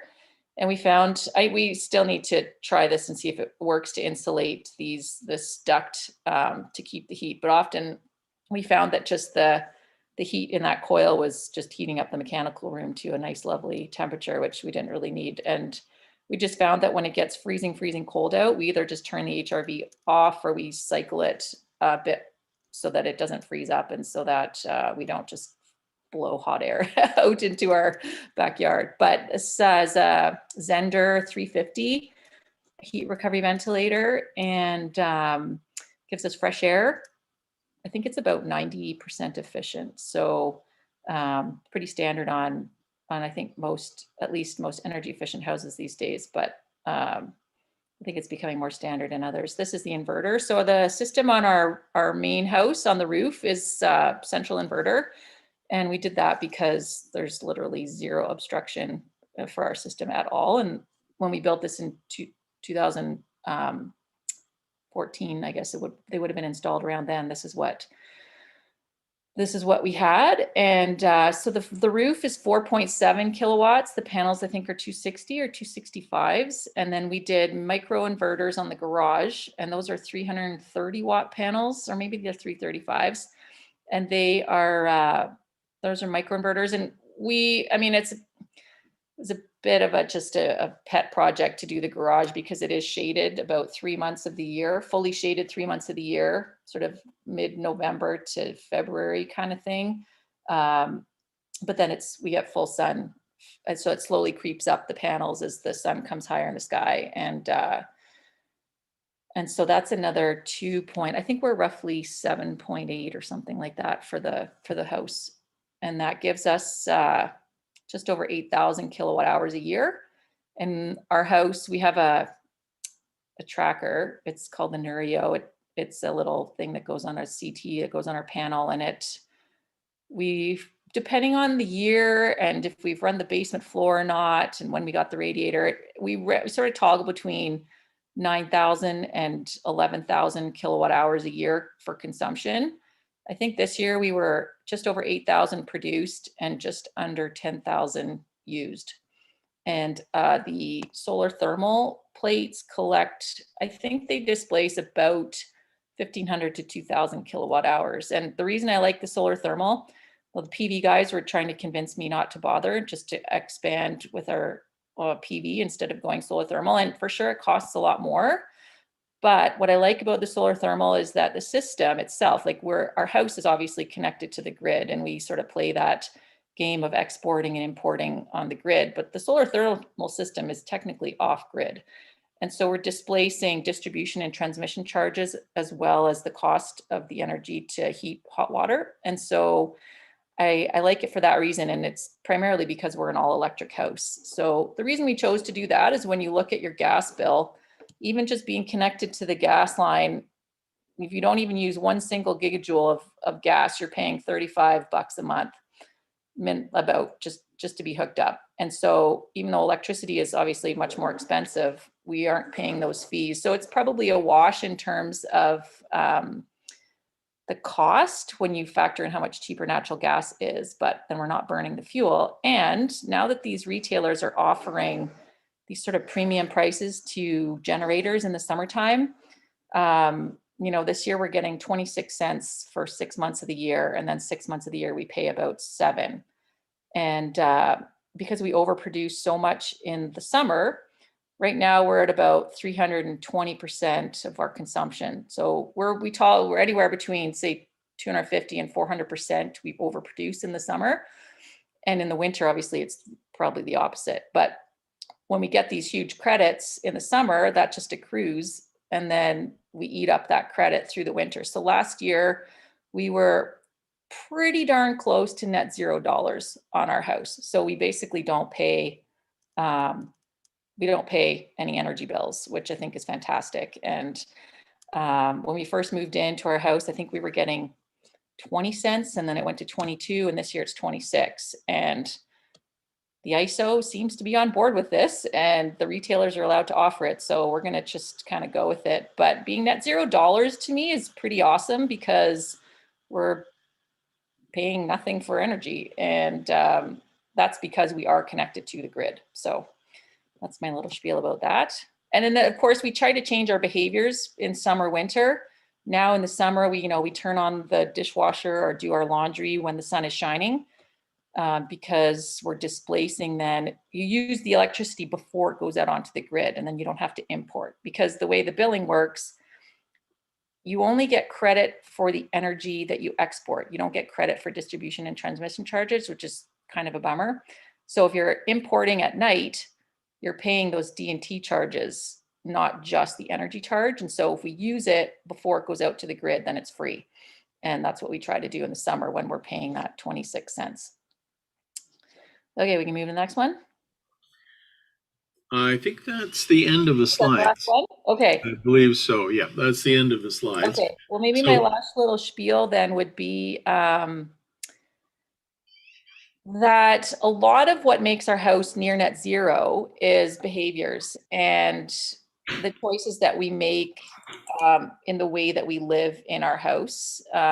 We have all LED light fixtures. Of course, we turn our lights off. Basic, simple things like that. Changing when we use the dishwasher, or trying to keep the heat low. We turn it down in the winter, or at night during the winter. And in our garage, we have a suite of bikes, one of which is our prized electric cargo bike that we use to cart our kids all over town. And we charge that up when the sun is shining. And so we really tried to live lightly within the house that we did build. And maybe I'll just spend 2 seconds, if I have time, talking about the insulation and the windows. Christina, we have about 14 minutes left. Okay. Normally at this point we would go to questions. Do you want to explain your windows or go to questions? Yeah. I'll just do a couple minutes on the construction of the actual house. Okay. So the walls, the basement is ICF, which I think is roughly 30 R32. The main walls of the house are double stud. So they're it's a 2x6 and a 2x4 wall. And we did blown in fiberglass, and I think they're roughly R40.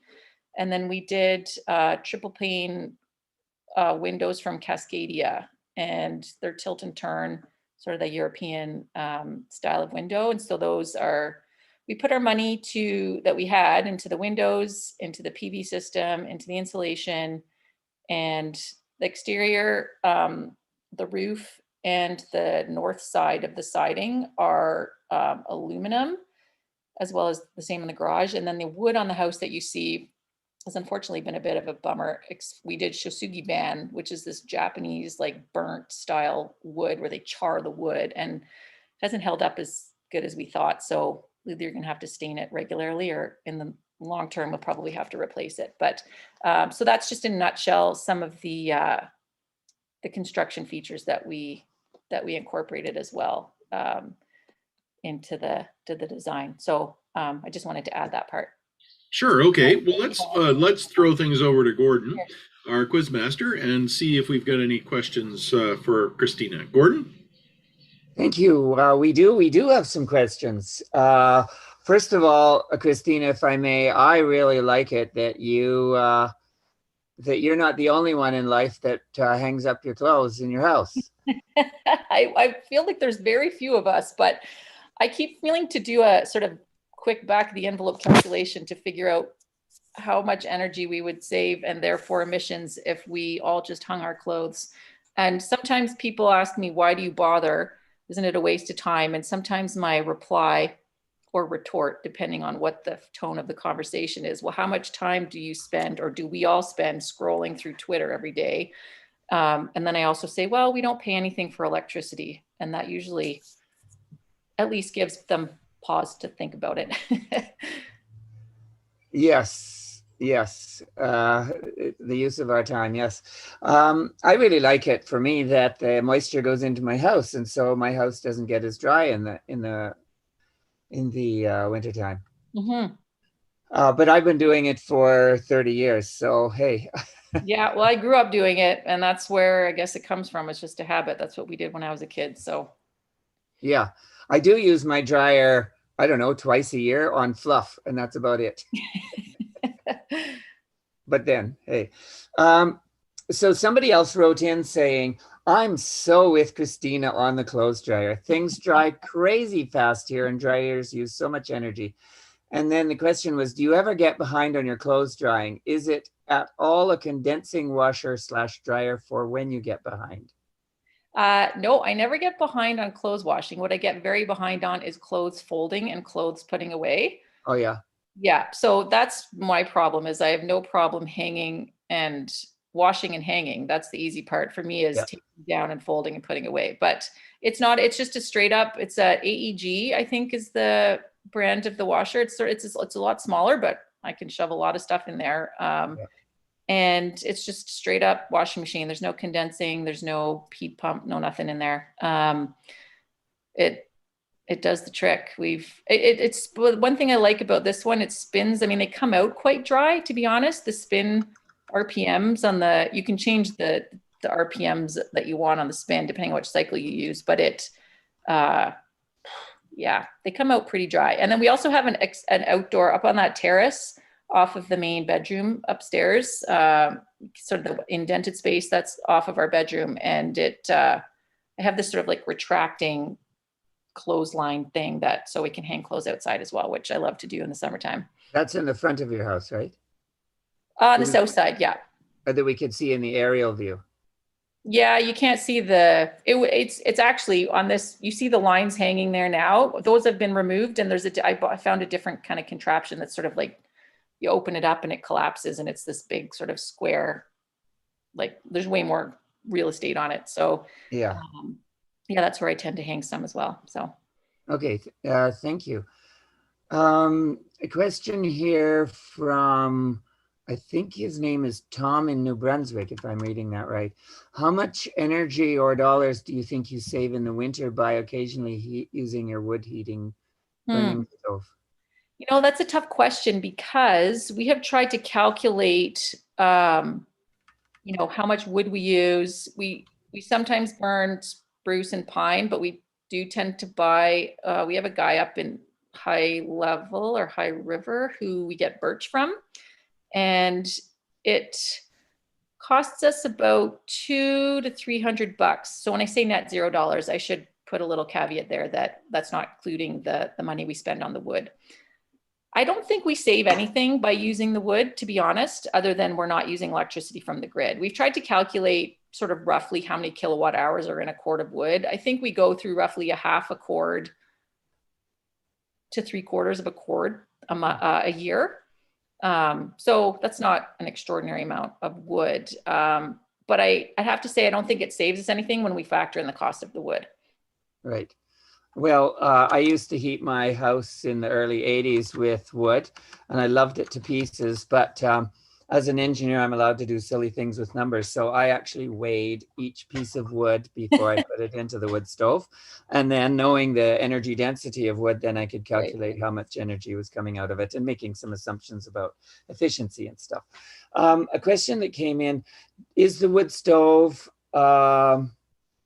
is the combustion air intake on the wood stove connected to the exterior? Does the stove take? There's an exterior draw. Yeah, you can't see it actually. And if I were to do this again, I wouldn't have put the pipe right out the back of the stove.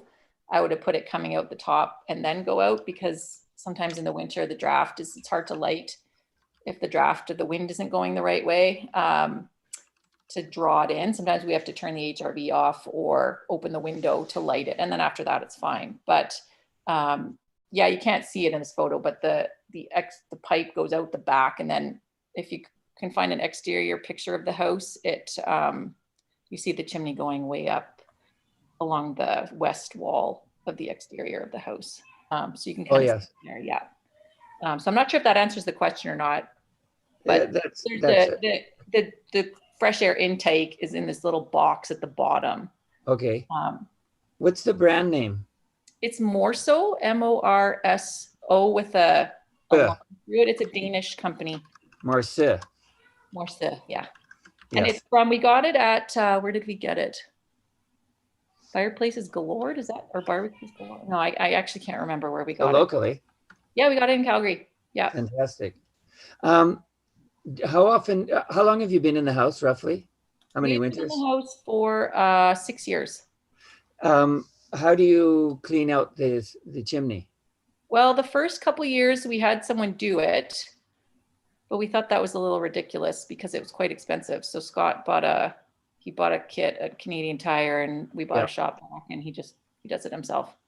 One thing that we need to do, which is really annoying, and I have to say this year has been the worst year, but we get a lot of birds going down the chimney, and there's no mesh on the top, so we have to let them out. Like in the springtime, it's quite funny. Sometimes there'll be 2 or 3 birds in there, and we have to. But it's really high and it's hard to get up to, and we don't have a long enough ladder, and so long term we need to get a piece of mesh to cover the top of the chimney. Oh, I see. So you don't get into fried chicken at all. They're all sparrows, but yeah. Sparrows. When I was heating with wood, we would burn a lot of green wood. It was actually deadfall from the forest that I lived in, but we got lots of green wood, which I thought was fine. And I would purposefully have chimney fires every once in a while. I put in a whole pile of cardboard and just let that chimney get rip-roaring hot. But they were small chimney fires. And after about 4 years in there, we got a liter of creosote. So it was very, very clean burning. But yeah, no, we try to clean it out. I don't think he did it this past fall, but every once in a while. I mean, it's not super clean for sure. But that's why we choose birch for the most part, because pine and spruce and there's a lot of poplar around here. Like we could get tons of poplar for free, but it's not it's not clean burning, and you get a lot of crap in there. So yeah, we always use poplar. Yeah. A couple more questions. Somebody wrote in saying, keep in mind that vents are not required for clothes dryers if ventless models are used. True. Which is what you would want to plan on if you were to do a passive house build. Another comment, the water cistern is a great idea. It's great to see net zero design that extends beyond energy and also to the use of resources such as gray water, wastewater, food production. How big is your cistern again? It's 11. I think it's either 1,100 or 1,200 liters. I can't remember exactly. Oh, okay. We actually initially looked into some rainwater harvesting to put it in to do the toilets and stuff, but the cost was just ridiculous. Like the payback was like 150 years or something. So it wasn't worth it. And there's a lot of very strict rules about valves being like, if you're on the municipal water supply and you're also connected to this like gray water or rainwater in the house, it was a non-starter, unfortunately. But I know there's some stuff out there now that you can install after the fact, that like there's this thing called the Hyperloop but it's like 4,000 euros or something. That doesn't include installation. So water is extraordinarily cheap, unfortunately. Yes. there's not a lot of incentive to reduce consumption. Like our bills, you save water, you don't really save money because there's so many other costs associated on your bill than actual cost of water. You could halve your water consumption, but you won't half your bill, which is Well, annoying. But keep in mind that Calgary used to not, it was my understanding at least, not charge for water. You were charged a flat rate per month. No, And no meter, and it wasn't metered. I don't know if that's the same as no, Calgary charges. Calgary's metered. We Okay. have some friends in Fernie, and it's a flat rate there. But no, Calgary is metered, and so we get a, monthly charge per cube. Yeah. Cube of water.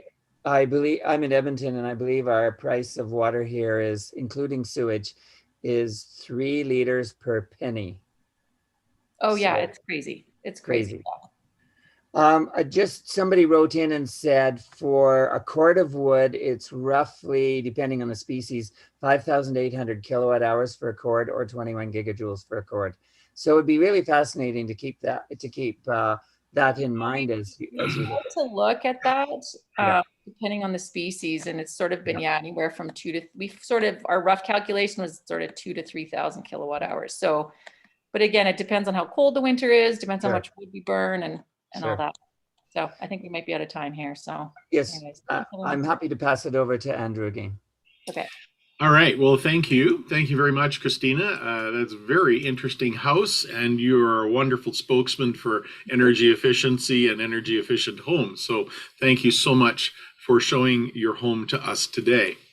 We're going to be moving on to their next home today is the Montgomery, also in the Montgomery neighborhood, is a Montgomery passive house. And I'm going to just wait till the top of the hour here before we start on that.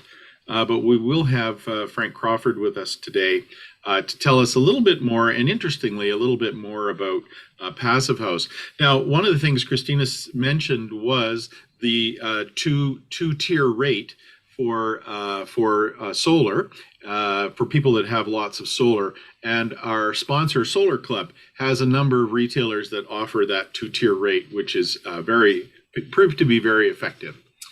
Okay, let's go to Frank Crawford now, and Frank is going to present live his house, which is the Montgomery Passive House in Calgary. Frank, are you there? Yes, I am. Can you hear me? I can hear you. All right, All right. and there you are. Good. Okay. Thank you. Yeah. So we did do the video before, and it's on the website. So it was about 30 minutes. So I will speak fast this time, going over mainly the same info, but quicker, so we get more to the questions at the end. Yeah, I'm friends with Christina. Our kids go to the same school, hang out together all the time, and yeah, we're trying to make things better in our little part of the neighborhood. So for me, when you first want to design a building or build a house, kind of the first thing you need to is determine what your life goals are, what your values and needs, and how that property can then relate to them. Your house is one of the biggest investments you'll ever make, so you want to make sure the house supports those life goals.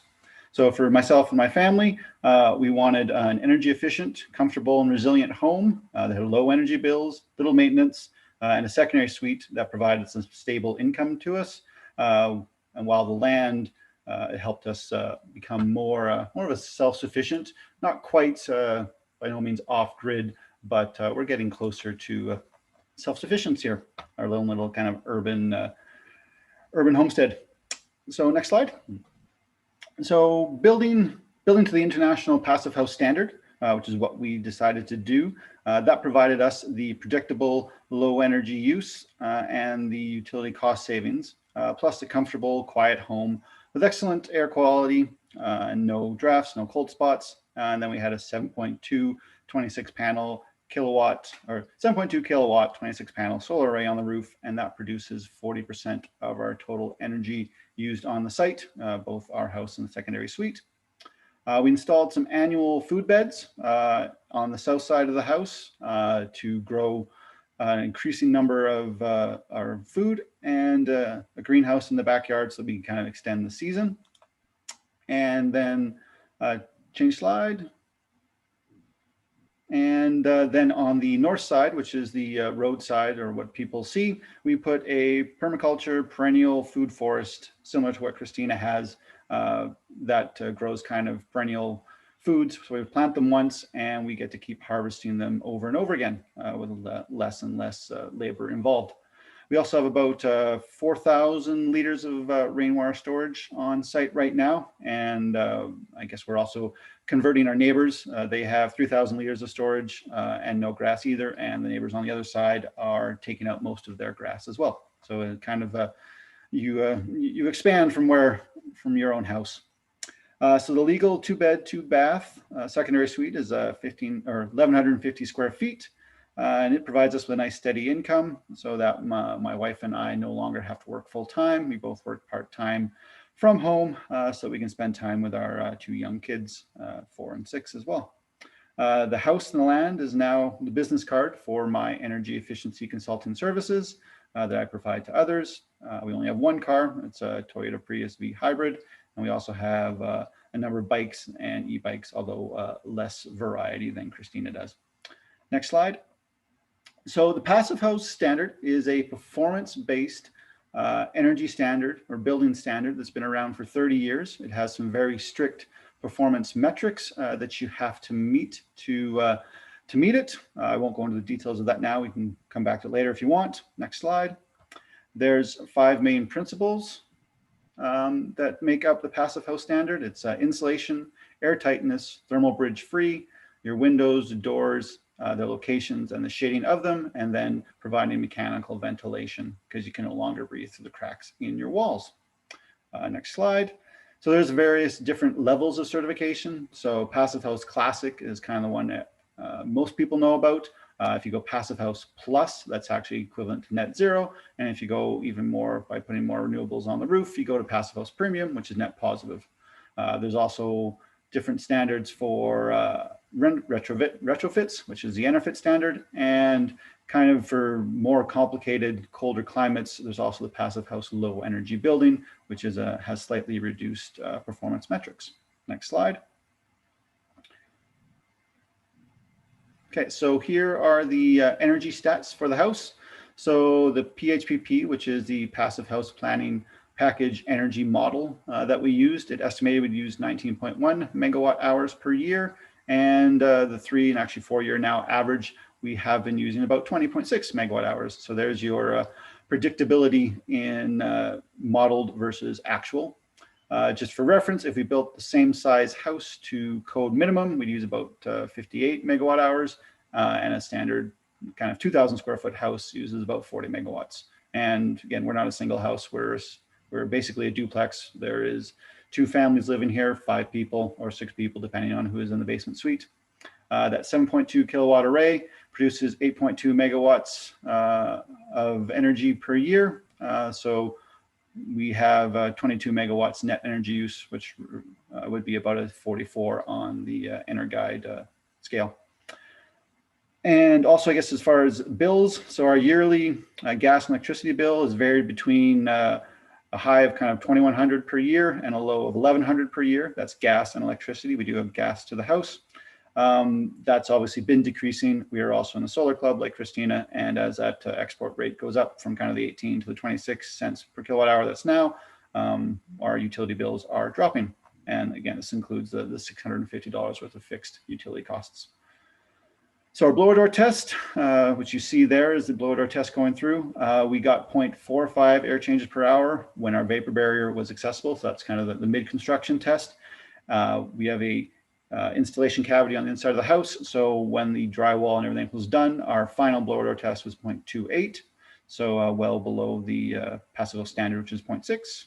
Next slide. Here you can see the 8 inches of EPS insulation below the slab, as well as a combined air and vapor barrier membrane, which is actually hidden or protected between the 2 layers of foam. And that membrane is just poly, and it comes up and would be connected to the waterproofing membrane on the outside of the exterior concrete walls. Next slide. Here you can see the inside of the walls. So we did a balloon framing. So that's what you see is your structural 2x6 wall.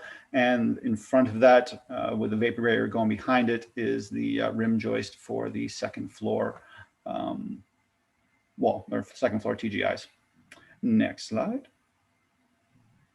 Here you can see the insulation details for the windows. So we had 2 inches of XPS insulation all the way around our windows to break that thermal bridge. And then it's tied into the weather resistant barrier, which is that blue Siga, as well as the clear Siga on the inside.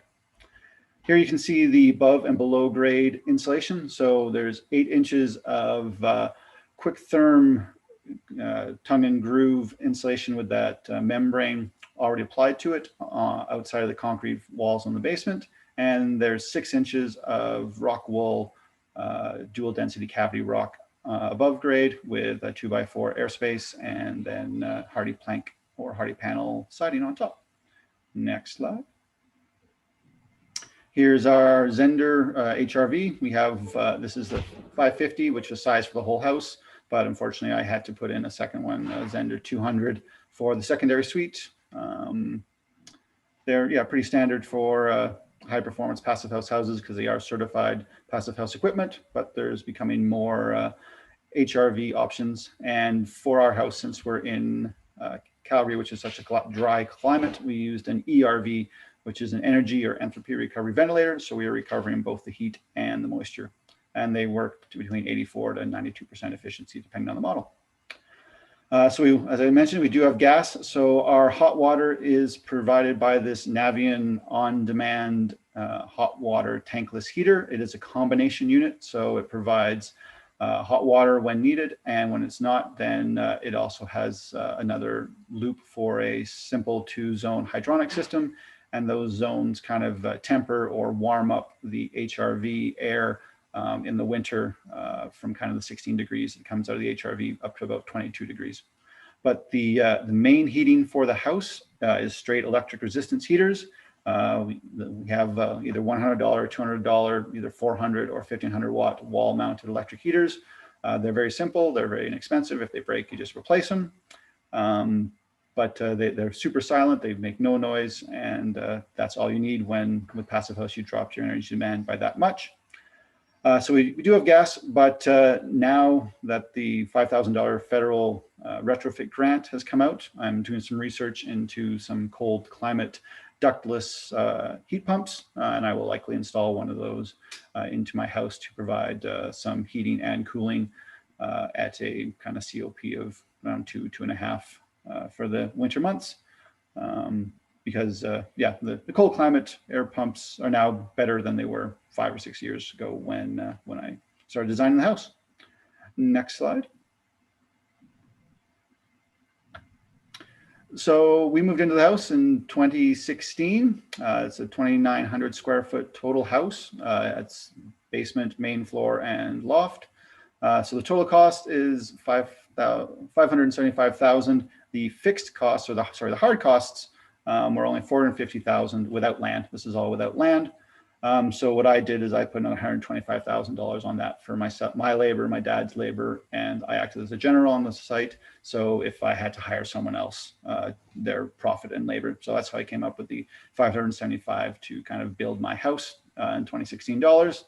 So if you take the above grade square footage, it's $340 a square foot. If you actually include the developed square foot, which includes that fully developed basement suite, it's about $200 a square foot. So definitely still well within the range of a custom home in the Alberta or Calgary market.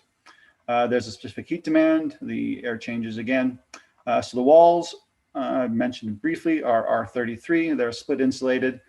So structural 2x6 with 6 inches of rock wool on the outside. The roof is TGIs with fiberglass batt insulation for R60. Below grade is 8-inch concrete wall and the 8 inches of the quick therm insulation for R37. Below the slab is an 8-inch concrete raft slab with 8 inches of type 40 PSI foam. Below that for R37.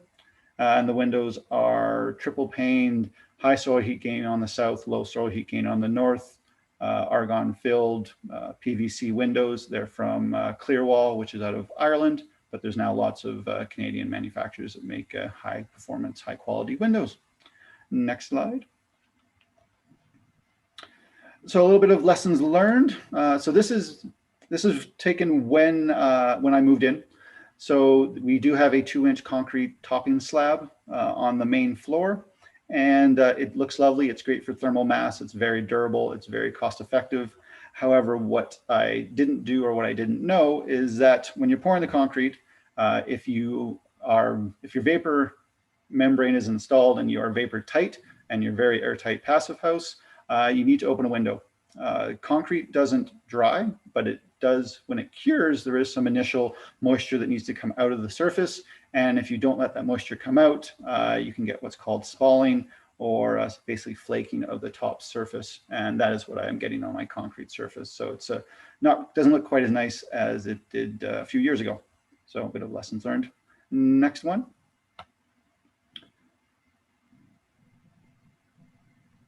So passive house officially allows you 10% overheating, and they define overheating as above 25 degrees Celsius. So that's too much in our climate. I went to 8. I designed to 8%, which I thought was fine, but I'm overheating too much in the summer. I'm too hot. So what you see here, I've done, it's a very cost-effective way to lower that overheating. I put 89 or 85% shade fabric screens on the outside of my south windows. They go up kind of in the spring or in the summer, depending, and they block out more sun so that the sun doesn't come in the windows and doesn't overheat my house. Now I'm down to about kind of 4% overheating, which is much more bearable. So I guess the lesson learned is, yeah, design to under 5% if you have some mechanical cooling, and maybe even 0% if you don't have any mechanical cooling. Next slide. So the next one is passive houses are very quiet. Like, there is almost no outside noise that you hear inside, and there's no mechanical noise. The background noise in my bedroom where I sleep is like 22 decibels, which is basically breathing. So you want to be careful about internal noise. So we did do rock wool in all the interior walls, but what we didn't do is I didn't do quite enough between the main floor and the basement secondary suite. I did have the concrete topping slab. I did do some acoustic isolator below that, but what I didn't do is acoustically isolate the drywall. So there is more sound transfer, mainly the footsteps transferring down. So yeah, you do want to make sure you worry about the internal sound transfer. One more slide.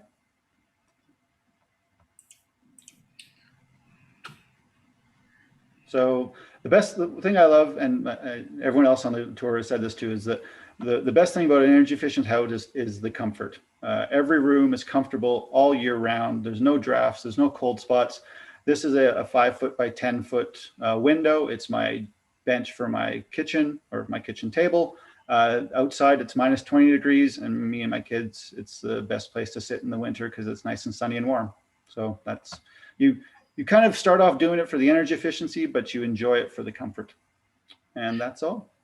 Thank you, Frank. That's a great summary, and thank you for talking about passive house. We'll put you over to Gordon, our quizmaster, in a minute, but I'd just like to throw a couple of comments around here to start with. And in your passive house design, the magic number is 15, and that's 15. What is that, and could you explain what that number is? Yeah. So what passive house does is they set a hard target for the space heating demand, or sorry, the annual space heating demand per square meter of living space. So it's kind of your treated floor area. It's basically the space inside your walls. And they set that at a limit. And for Passive House Classic, it's 15 kilowatt hours per meter square per year. For Passive House Low Energy Building, they reduce that to 30 kilowatt hours per meter squared.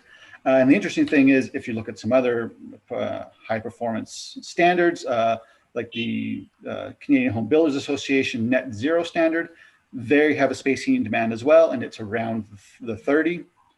LEED, if you're getting all the points on LEED, you're getting to somewhere around that 30 number as well. A lot of the excellent net zero builders in Edmonton are building kind of the 20 to 25 kilowatt hours per meter square. So all of them like Passive House started with this 30 years ago. Everyone else is kind of starting to come around to the same type of number. So it just, you need a hard target. Percent better than code doesn't work. You need a hard target to make sure that you get that comfort. Now, originally, didn't Passive House originate in Europe and Germany? And in no, Gordon is shaking his head. He's got a different feed on that. Gordon, where did it originate? It originated in Regina. Well, it was the Passive House standard was made in Germany, but when the scientists that did it looked at high performance building from all over the world, including the Saskatchewan Performance House was one of the main drivers for it. But the Germans, they looked at everything everywhere. They did a very rigorous review of the research. They did a very rigorous review of the energy model and came up with what they call Passive House. But they built on, yes, all of the shoulders of Harold Orr and everything else that we have done in Canada. We just, when the Arab oil embargo ended, we stopped caring about energy efficiency. Germans didn't. Yep, I totally agree. And a few years ago, the Passive House people flew Harold Orr from Saskatchewan to Europe to give him an award for his groundbreaking work on which the Passive House took so much leadership. Yeah. 1979 was the Saskatchewan Conservation House. Yes. It's fantastic. And it has changed housing around the world. Yeah, and now Passive House is, they've over, I think, 60,000 buildings all over the world in all climates. And so, it works everywhere now. Yeah.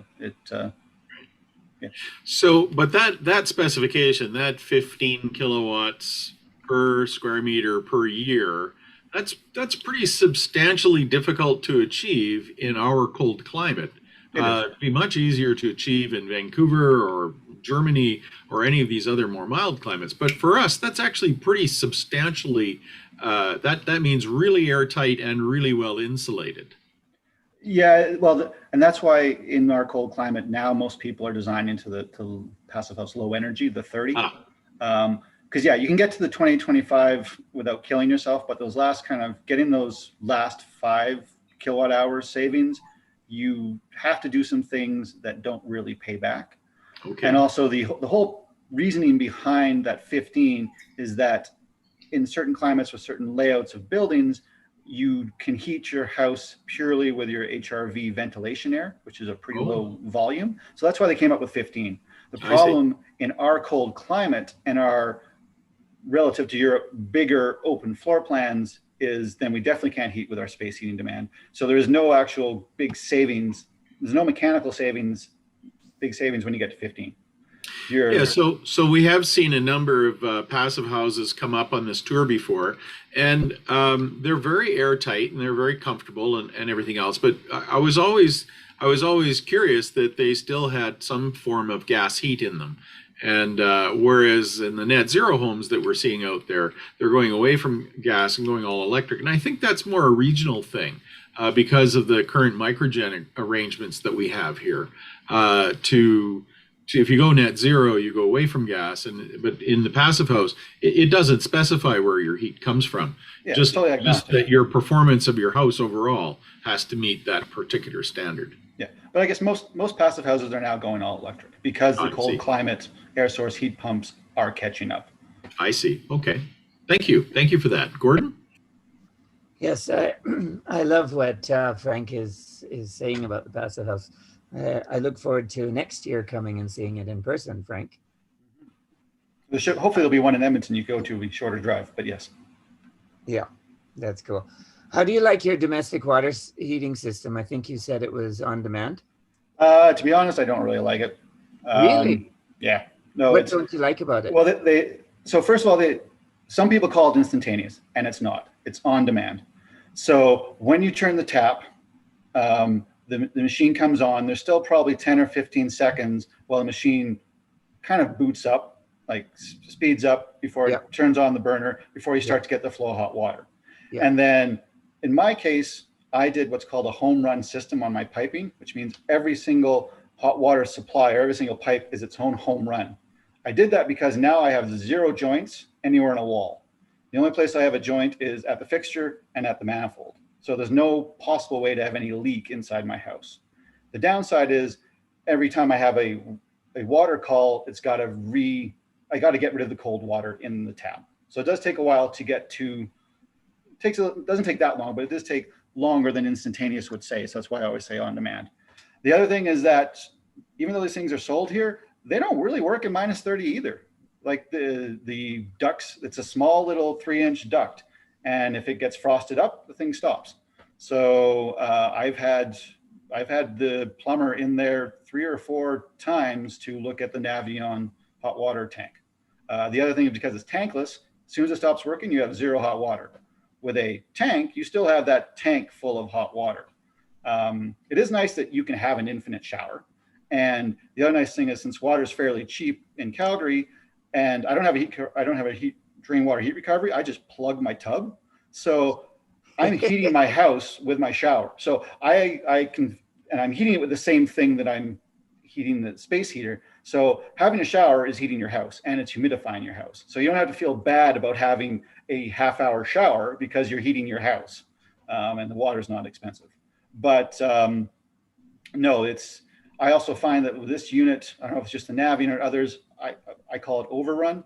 Like once it's kind of figures itself out, it stays at a constant temperature. But for me, it starts cold, it gets hot, and then it seems to get too hot, and then it comes back down to the temperature you want.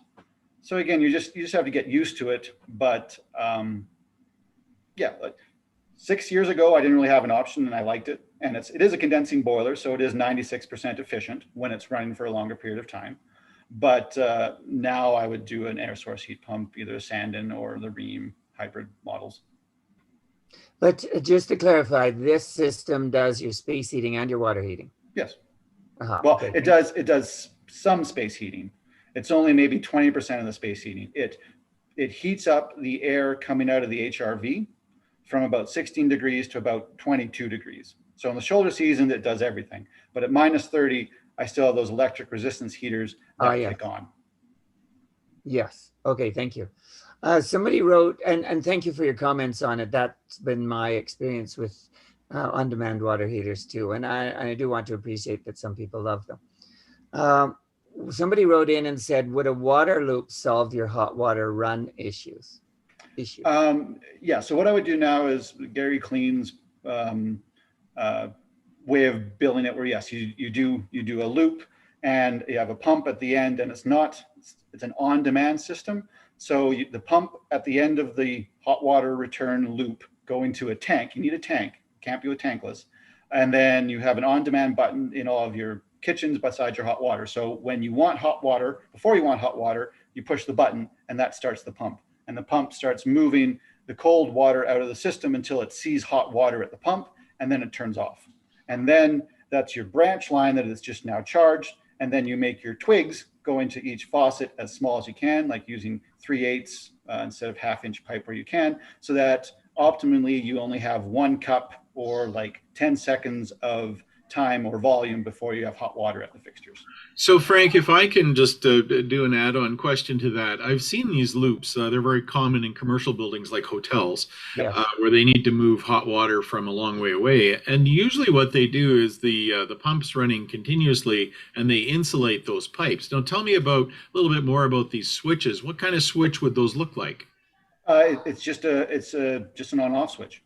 So you just use like a light switch kind of thing? Yep, just a button. So yeah, you basically everything in the setup is exactly the same, except the control of the pump is what's called an on-demand control, as opposed to a timer or a always running. So basically, you still have a temperature sensor in the water just before or after the pump that shuts the pump off, and then the on-demand switch at all the locations just says turn pump on until you get warm again. Okay, interesting. Thank you. Yeah, thank you. I save my shower water every day, and it's about 3 liters, and I use it for watering plants, and I'm okay with that. Yeah. So somebody wrote in and asked whether you can throw out a name or two of the cold climate heat pumps that you've found suitable for here. He said he's not having great luck and he hasn't seen many on the Eco Solar home tours. Yeah. So there's two different ones. For the multi-position air handler ones that basically can replace your furnace, there's kind of the Mitsubishi, I think it's Zuma, or the Daikin Fit has a multi-position air handlers, or the Fujitsu. So for the multi-position ones, there's kind of three that work fairly good. They all work to kind of minus 25. You have enough space in this multi-position air handler that you still put your giant toaster element as your backup heat. As far as ductless mini splits, these are the ones where there is no ducts, or there's very short ducts. It's not a whole furnace system. I'm still looking for a good one. There's the ones I want, like the GE Appliances, or the Haier has one that works to minus 35 Celsius with a COP of almost 2, but I have not found that one in North America. The ones that look to be the most promising would be the Daikin Fit unit as well, or the Daikin One, I forget exactly which it is. But Small Planet Supply also is now importing a new one. It's the Midea is the brand, which is actually, it's from China. It's one of the bigger manufacturers in China, and lots of these other ones are actually just a renamed Midea. And it's got fairly good performance and fairly cost effective as well. But finding the machine and then also finding an installer to install it are two different things. And that's the part I'm still kind of researching. I think in Edmonton, you're probably going to have better luck finding the installers.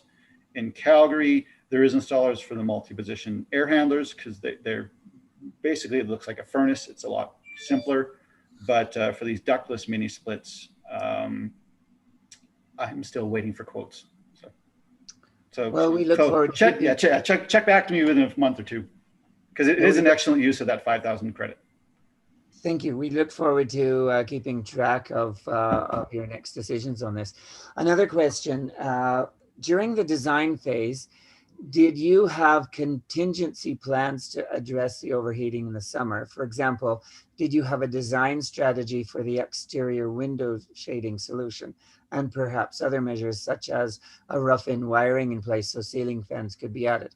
So I do appreciate you mentioned the exterior windows, but do you have some comments? So 7 years ago, or 6 or 7 years ago, when I was one of the first designing this, no, because no one knew it was a problem.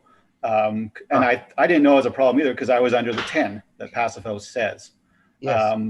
But living in it for 4 years and having more of them designed, people are realizing that 10, and even Passive House now says 10 is the maximum, 5 is the recommended. They should just change it to 5 being the maximum.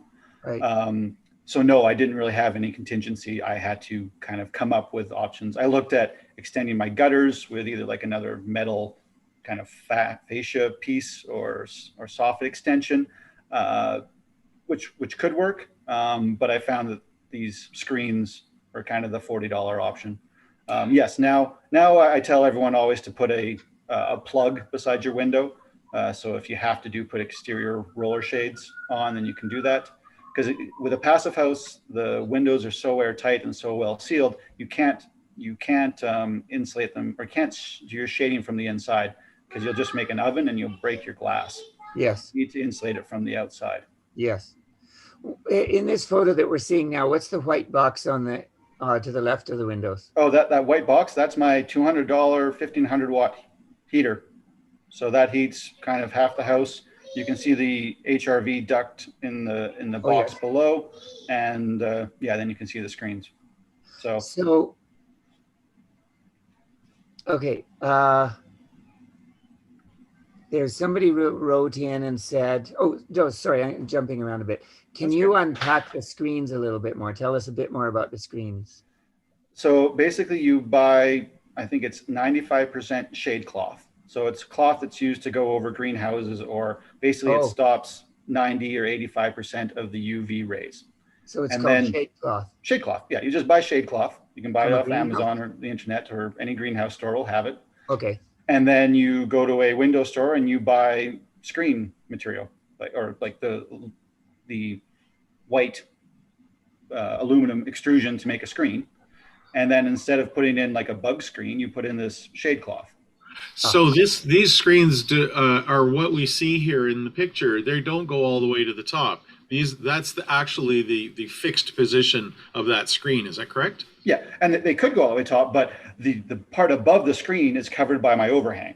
Ah, yes. So my overhang is not enough. So the bottom half of my window is exposed because when you're shading with overhangs, unless you're adjusting those overhangs, you set it at one elevation. Yes. And the other kind of error that I made in my house is on my south side. If you can go back to the south side photo, I have an elevation at a kitchen window. I have a lower elevation for a door, and I have this elevation for my big window. So I just had to pick a level, and it doesn't shade enough. So that's why on the bottom of some windows, I put on this shade fabric. One more back, that's one. So basically the overhangs shade that kitchen window, but they don't shade the bottom 2 feet of the big window. And that's what I'm shading. And then because the window is bigger. The window goes down further. Yeah. Oh, yeah. Okay. Yeah. And then all I did is I put basically hooks or little hinges on it.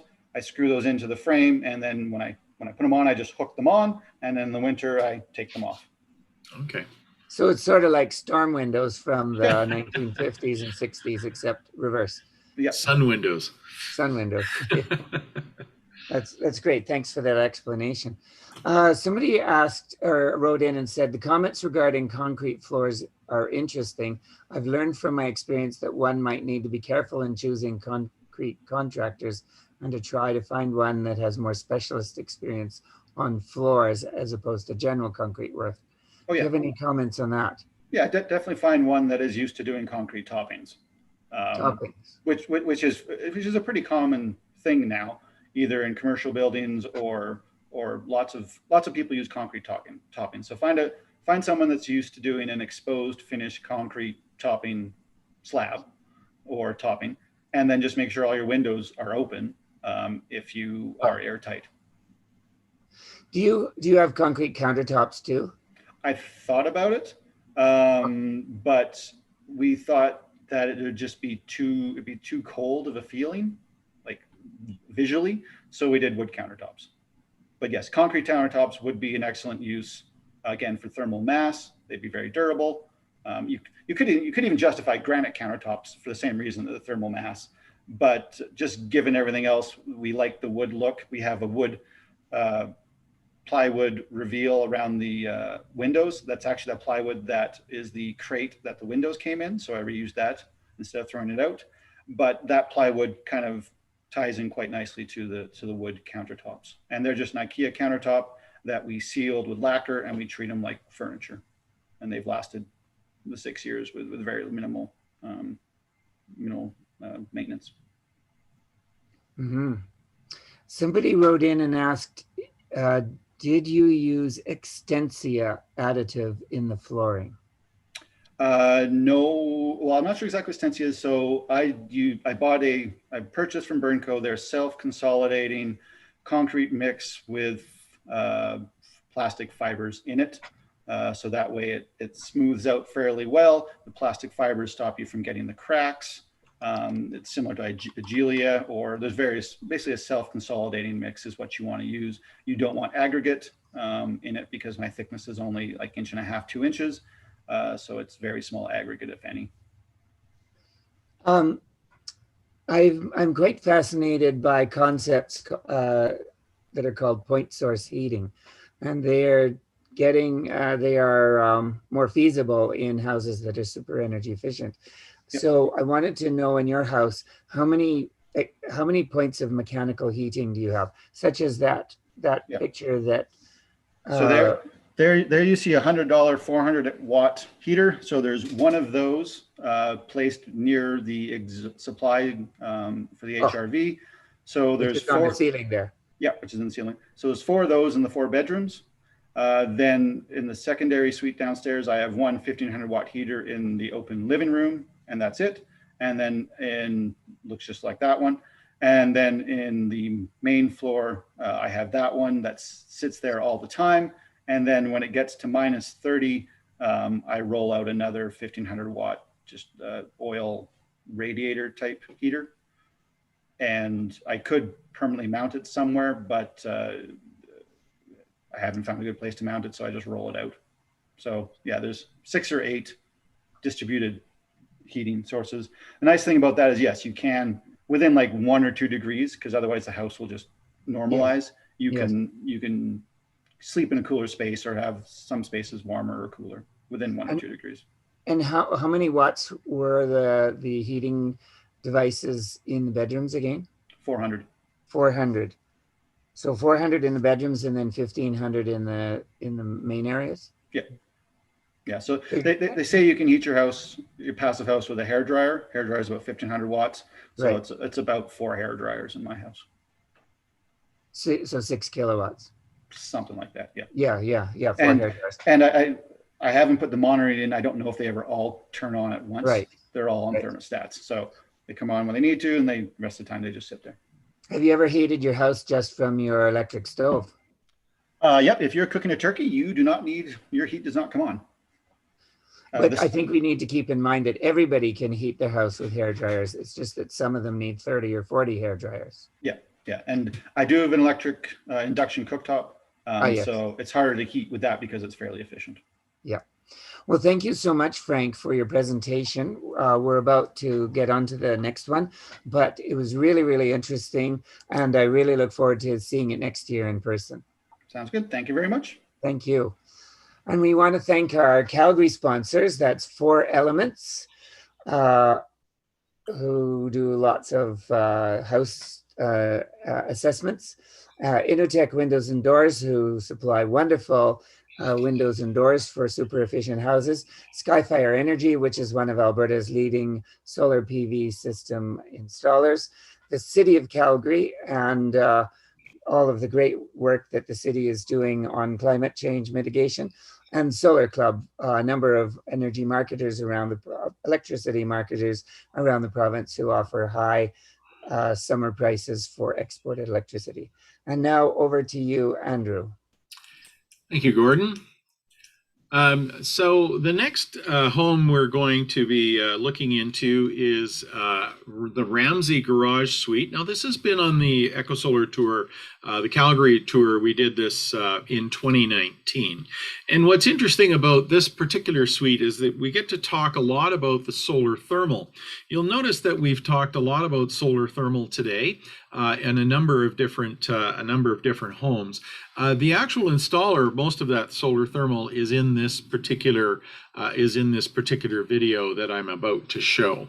So I'm just going to get ready to start that video, and then afterwards we will be able to have questions with the homeowner, whose name is Cor Coster. So let me just set up to get going on that video.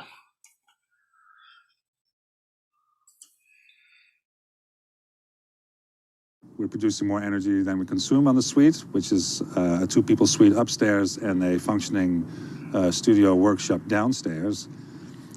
But the excess production of the thermal and the PV is being exported to the primary residence, where we, on the PV side, on the electrical side, we're almost positive on both buildings.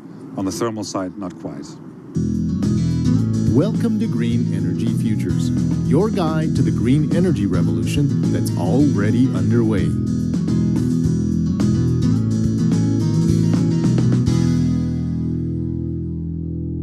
Hi, David Dodge here for Green Energy Futures. Solar thermal heating systems are one of the most mature renewable energy technologies.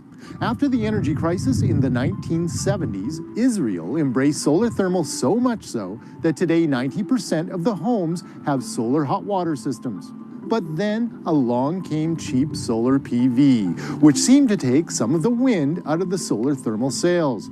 But despite this, solar thermal is alive and well. Today we talk to Tom Jackman of Simple Solar, a Calgary company that has installed 80 solar thermal systems in the last 8 years. Hello, I'm Tom Jackman from Simple Solar here in Calgary. We provide solar energy systems for residential applications. We provide both solar thermal systems and solar photovoltaic systems. Solar photovoltaic make electricity and solar thermal make heat, and our homes need both.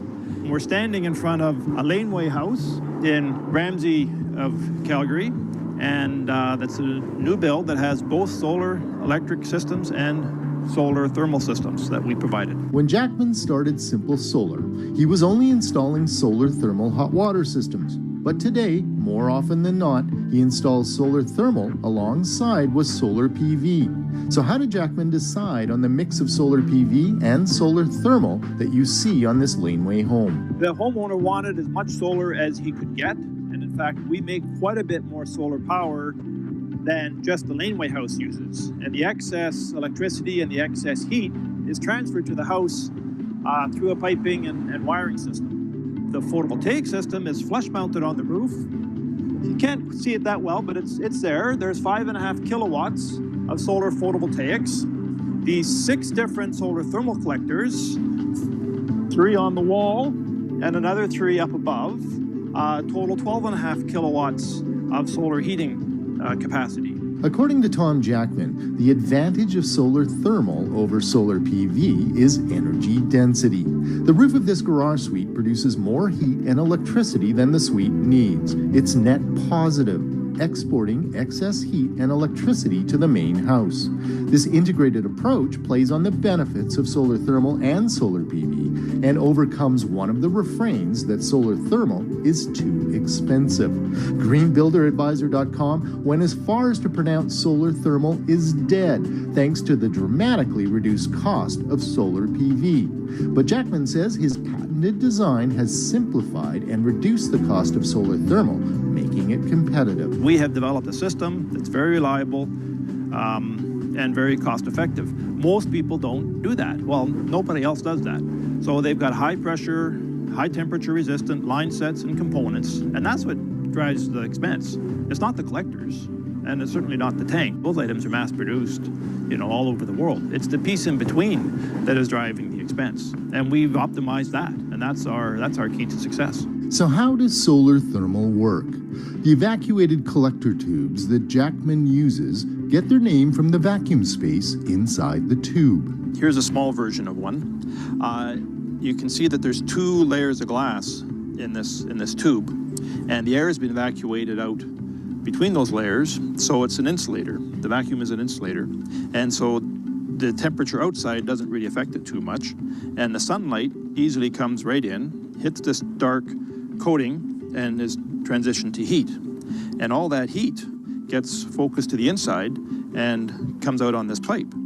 So the tube. So what's inside? Yeah, there's in the installed versions, there's heat transfer plates that transition the heat from the side of the glass where it's created to this copper pipe. And these things get really, really hot. If you leave this out in the sun and touch this, you'll burn your skin right off. That's one spicy meatball. Instead of using complicated sensors to turn the system on and off, Jackman has paired his design with a solar PV system to keep it running when it needs to run. That flow happens because of previously mentioned photovoltaic powered pump. So the 2 little PV panels on the outside energize the pump when sun's shining and is creating heat. The brighter the sun shines, the more heat's being made and the faster the pump runs. From the collectors, a glycol mixture carries the heat to the storage tank. One issue with glycol is that when it reaches above 90 degrees Celsius, it begins to degrade and eventually has to be replaced. A typical solar thermal system uses expensive sensors to detect and regulate the glycol's temperature. Instead, Jackman uses a simple thermostatic valve connected to a heat dissipator to keep the glycol at temperature. And as the tank gets hotter, the glycol gets hotter until the point where the glycol hits 90 degrees Celsius. And at that point, we have a control valve that says, hey, this is getting too hot. And that valve opens up and directs glycol to the heat dissipator. And we have the heat dissipator tucked in behind the collector here, right up in there. And it runs the whole length of the collection array. And that's how we dissipate extra heat. And that maintains the glycol at a maximum of 90 degrees, which is below the degradation point. So our glycol will last the life of the system. Cornelius Coster owns the Ramsey Laneway home. Jackman originally proposed a much more modest solar system for the garage suite, but Coster, himself a green energy advocate, insisted on using as much space as possible. We basically built the suite to a maximum height on the eaves trough side, and then by city regulations, we are allowed to extend that height for another 1.6 meters, which basically is exactly the height of the top bank of the thermal tubes on the roof. And then we added another 3 banks of PV thermal on the face, on the south-facing side. So the wall component of the thermal is basically for winter production because of the angle, and the top bank of thermal is ideal for summer production. By mixing solar thermal with solar PV, Koster was able to pack a lot of energy production on his roof. So why do this? Again, the passion for renewables and the environment, combined with obviously some financial calculations, made it clear to me that it was affordable to actually spend and invest money on renewables, and in this case, PV, solar, and thermal, on a long-term basis. Want to learn more about this award-winning net positive garage suite in Calgary, Alberta? Check out our blog, podcast, and photos at greenenergyfutures.ca. If you like this video, please subscribe to our channel and check out our other videos. For Green Energy Futures, I'm David Dodge. Well, great. Thank you very much. And I really want to thank David Dodge and Green Energy Futures for giving us the permission to show that video today. That's a great introduction to the solar thermal, and a nice introduction to the Ramsey Laneway Suite. Now, I believe we have Cor Koster on the line. Cor, are you there? Cor needs to be unmuted. Let's hang on. Great. There's Cor. There, Cor, welcome, Cor. Yeah, thank you, Andrew. Thanks for having me. Thanks for putting this together, and thanks, Gordon, for joining the team on the Quizmaster side. Right. So now one of the things we can do, Cor, is I actually have pictures, and you'll see the first picture up there. This was the 2019 tour. And we were just a few minutes into your time slot. So I'm going to suggest that maybe we walk through the pictures that I have from 2019, and you can give us a little bit of detail about this laneway suite and explain some of the features that maybe didn't get explained in the same detail in the video. Would that be all right? Would we start with that? Yeah, no, absolutely. That sounds good. So this is the laneway suite. Yeah, so we're looking at the laneway suite. It's on the south side of our property. We live on the north side in a little cottage style house.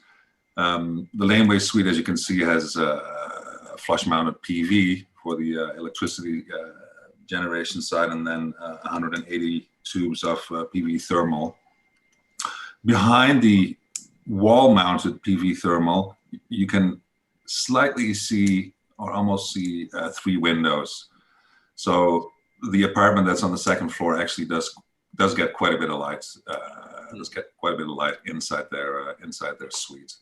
Now, your house is an older house, and I don't believe you've have you done any upgrades to that yet? No, I haven't. Based on some simple calculations, it's not really worth it, Andrew, to do anything to it. So basically, all my efforts went into the suite, and to make that somewhat of a power plant and implement some passive house details. So this is it. So this is from your backyard, looking at the suite. That's right. Yeah. So and there's a trench that runs from the suite.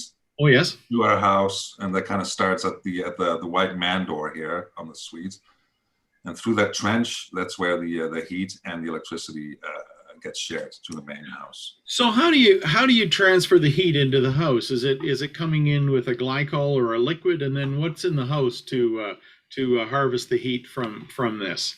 Yeah, so in the garage we have 2 80-gallon tanks that we use for storage on the thermal side.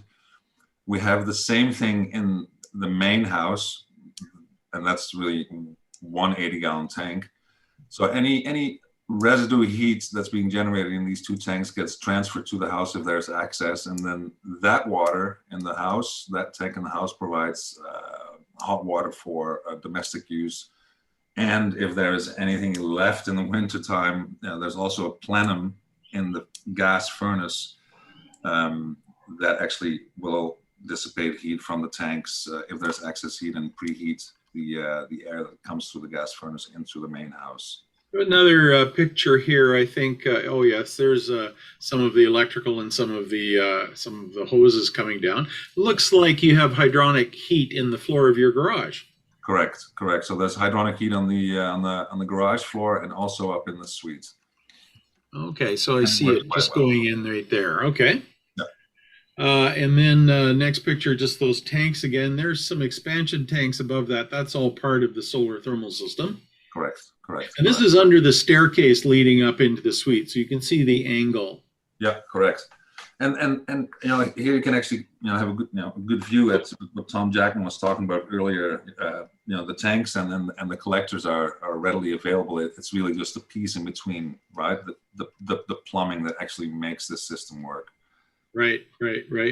Now you're actually in the renewable energy industry, so this was in your garage on your tour day last time. Yeah.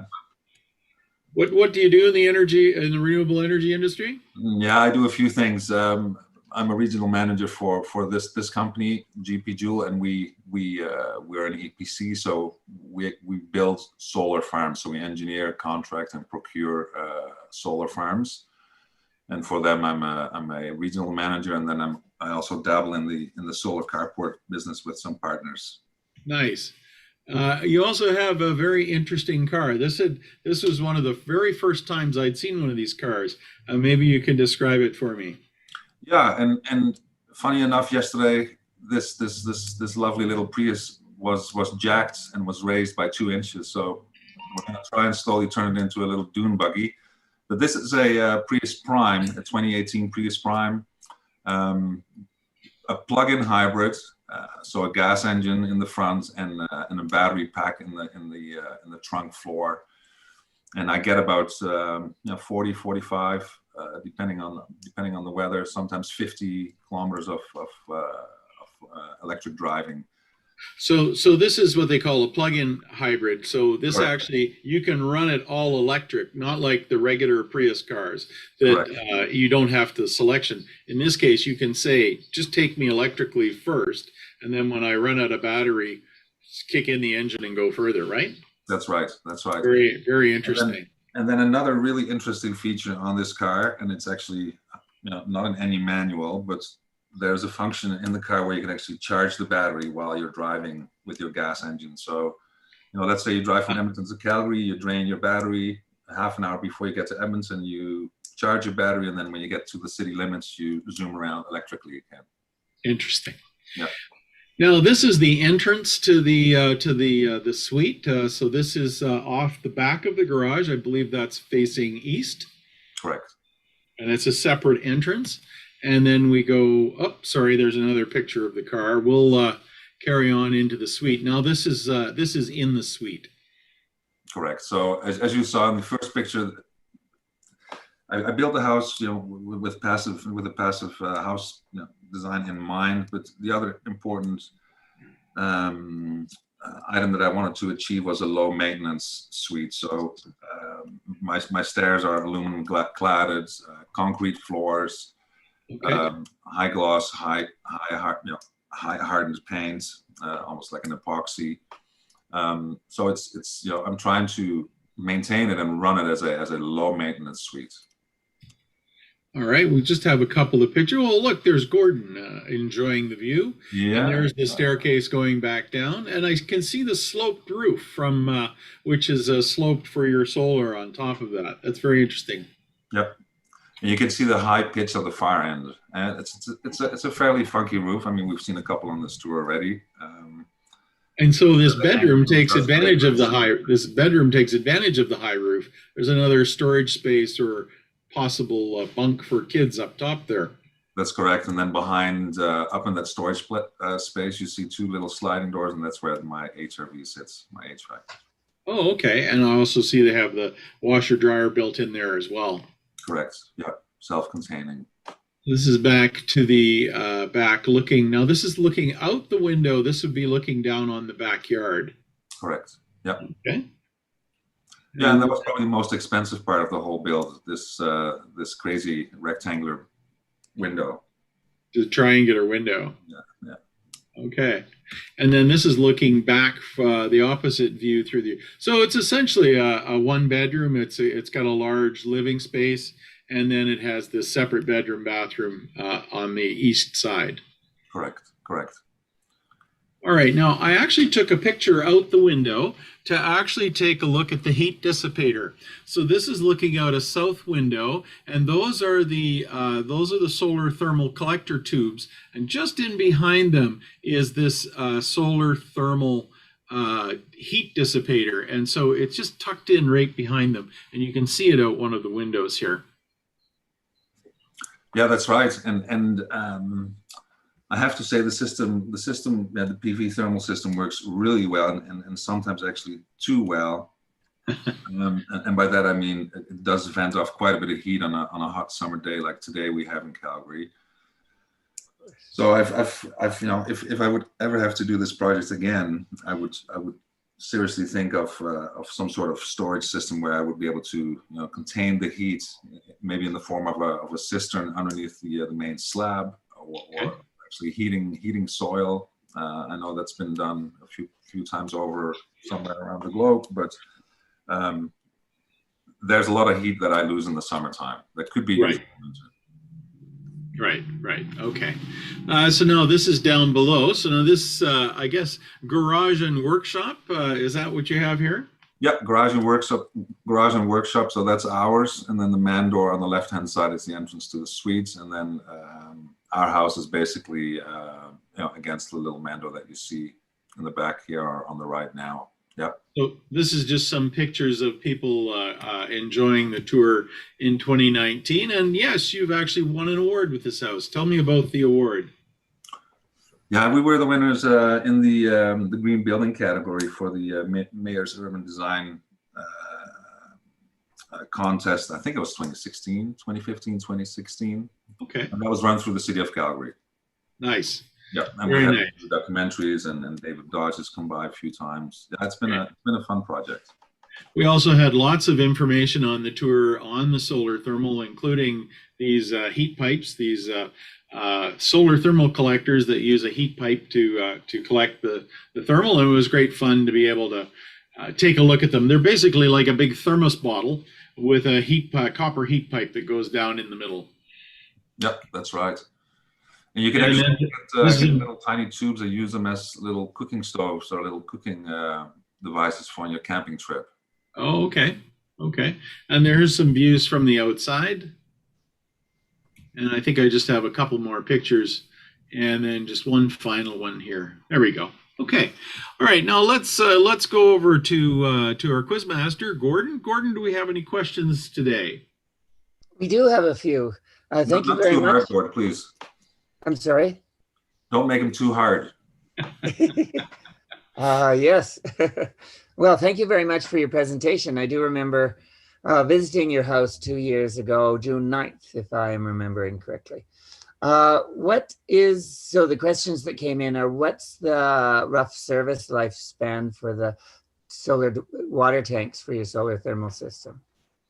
Yeah, so the tanks that I have are actually stainless steel tanks, so they're not going to rust out. But what obviously does need to happen is I drain them every 3 years just to get the calcium out and the crud, and just to kind of keep the system clean. But they're stainless tanks, so they're not going to rust out. Now you're running glycol throughout, aren't you? Not water at all. Yep. And you don't drain it down, you just keep it in there throughout the cold nights. Yeah, and a plumber comes by once a year and checks the pH to see if it still has the value.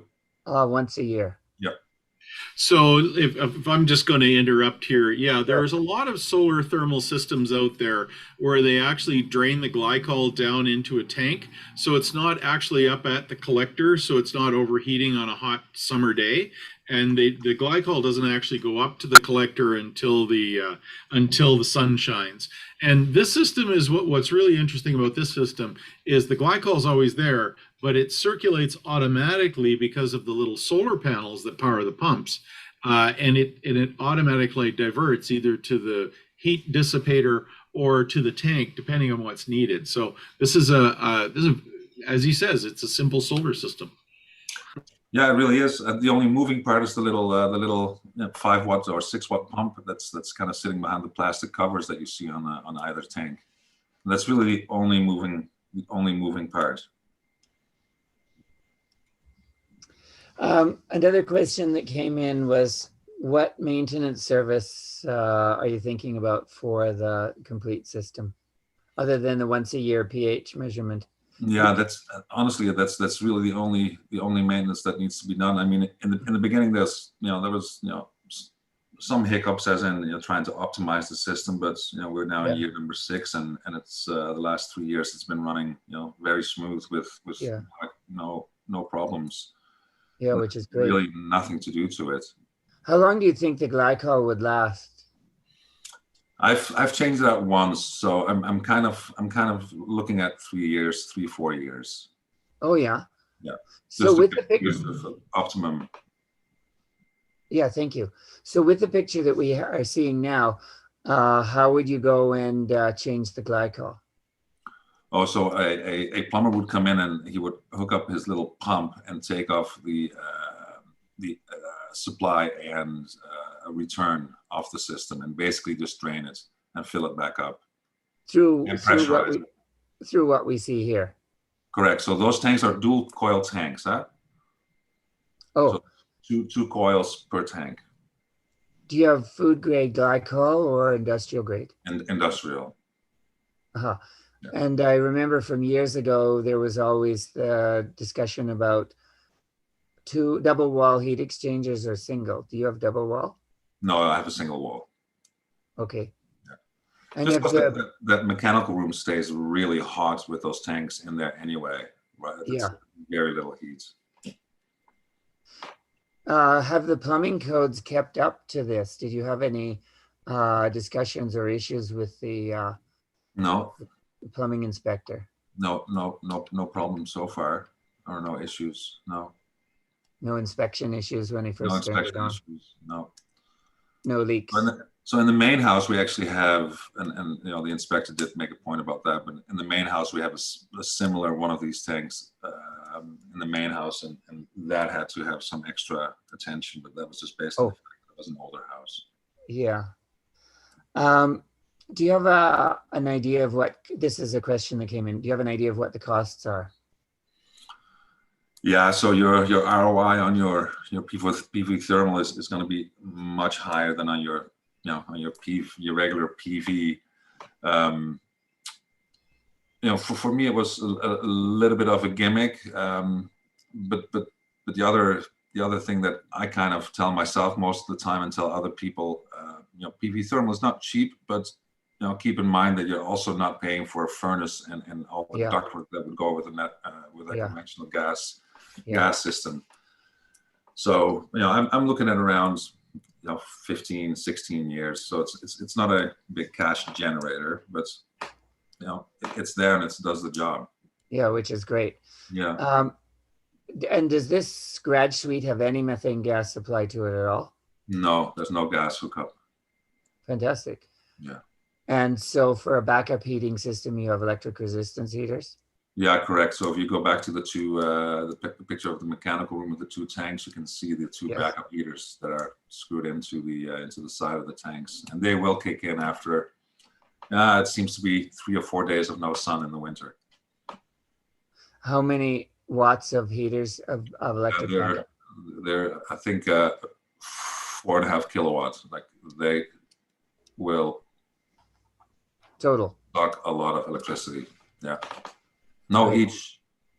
Yeah, they're fairly big units. So 10 kilowatts total. Mm-hmm. Yeah. Another. So do you have a ballpark cost though for the whole of the solar thermal system that you did there? Yeah, I think for the so this is obviously 6 years ago, and I think the number was sitting at around 24,000. Okay, thank you. Installs. Yes. Yeah. Thank you. So back then the whole system was around 42,000, including the PV. So 6 collectors for 24,000, including the tanks. 180 tubes. 180. Yeah, thank you. The other What? thing that's easily integrated, by the way, is a hot tub, right? And especially in either winter or summer. But Yeah. I actually can't do it. But lots of people actually do integrate a hot tub to get rid of heat when it has to dump. And the nice thing about having a hot tub with a solar thermal system is that because the extra heat is free, you can run the hot tub later and later into the winter and open it up earlier in the springtime. That's right. Because the heat is there anyway, so why not? Yeah, correct. Yeah. Do you have an idea of how long the evacuated tubes would last? Yeah, I mean, if the glass doesn't get damaged and it doesn't lose its vacuum, they will last forever. And I actually noticed the other day that I think I actually lost my first tube on the top bank. That's the first tube in 6 years. And you can actually see a broken tube and it kind of turns white. Yes. Usually when you look at the back of it, though, isn't it? Yeah. No, I agree. But when you're actually looking from far away, oh yes, I kind of see the difference between the good ones and the one bad one. It just looks a little whitish. Yeah. What brand of evacuated tube collectors are they? No idea, Gord, sorry. Oh, I see. Yeah. I mean, Tom tells me you can get them anywhere really, and they typically all come out of China. Right. Yes. China is by far the biggest manufacturer of evacuated tube collectors.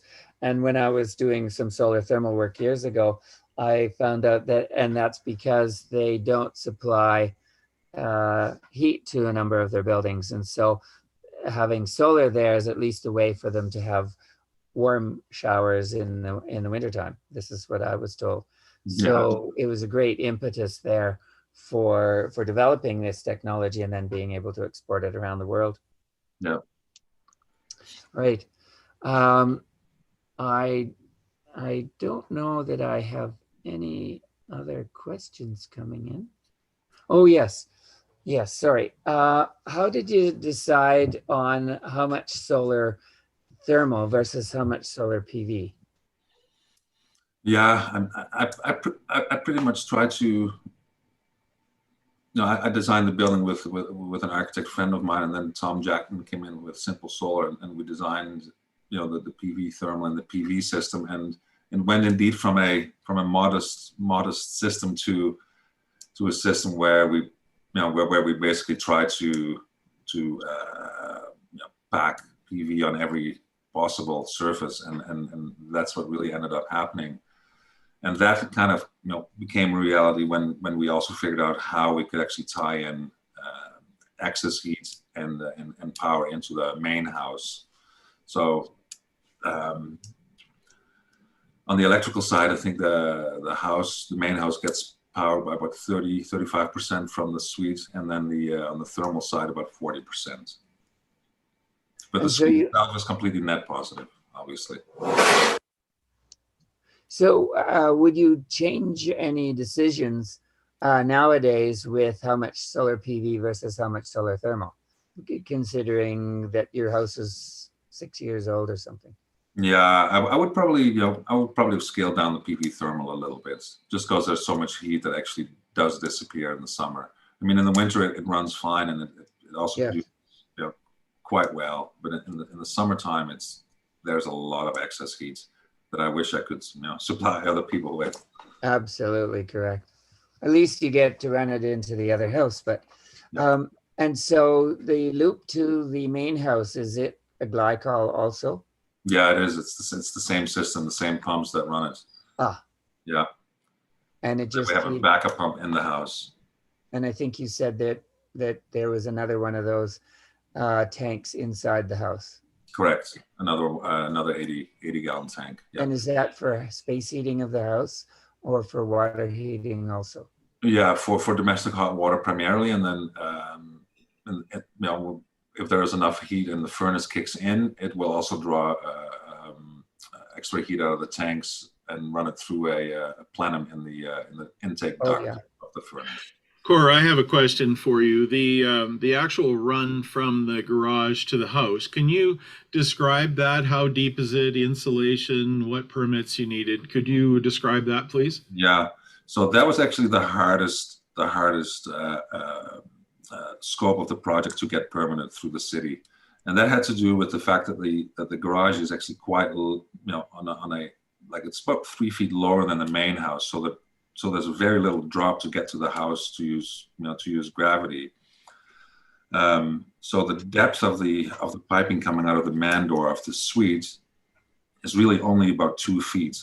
So what I had to convince the city is that I did come up with a design with the help of an engineer, but we built a insulated trench with 4-inch thick styrofoam walls, floor, and a cap where we run the feed and the return for the glycol and the power lines into as well, together with water and sewer.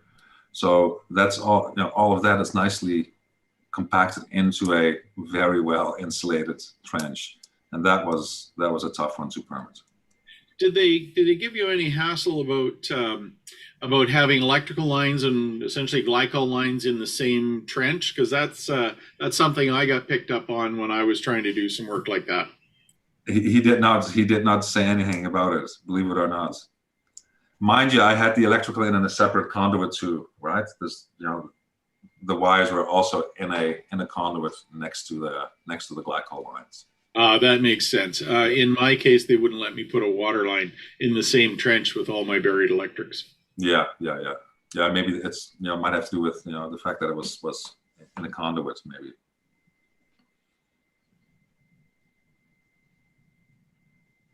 Isn't it fascinating to be involved in solar these days when things are changing so much? Yeah. Of course, when you're building solar farms, we're seeing that hugely, aren't we? What's that? When we're building solar farms, we see huge changes in the technology with the modules and the tracking. Oh yes, yeah. I mean, even if you look at the panels that I use for the suites, I think they were 365s, and on the commercial side, we're now looking at 550, 560, 560 watt panels. Yeah, it's still going quite rapidly. There's a huge solar rush happening in Alberta these days that I don't think that the general public really understands. No. I keep track of this, and it's something like I think there's 8 gigawatts of solar farms under development or on hold waiting for development. And that's what, $12 billion worth of private investment in solar farms happening, generating 10% of Alberta's electrical energy if they all get built, something like that. So GP Joule must be wonderfully busy. Yeah, yes, we are. I think we're building around 160 megawatts this year. Oh, yes. Yeah, it's going quick. And I think the other interesting component when we're talking about utility scale solar is the number of PPAs, the number of power purchase agreements yes. by the big commercial companies like Amazon or Budweiser or RBC. The BAT. Well, Cora, I'm going to stop you there. I'm going to make you explain what a power purchase agreement is, because not everybody on our call here would know what that is. Would you mind explaining that, please?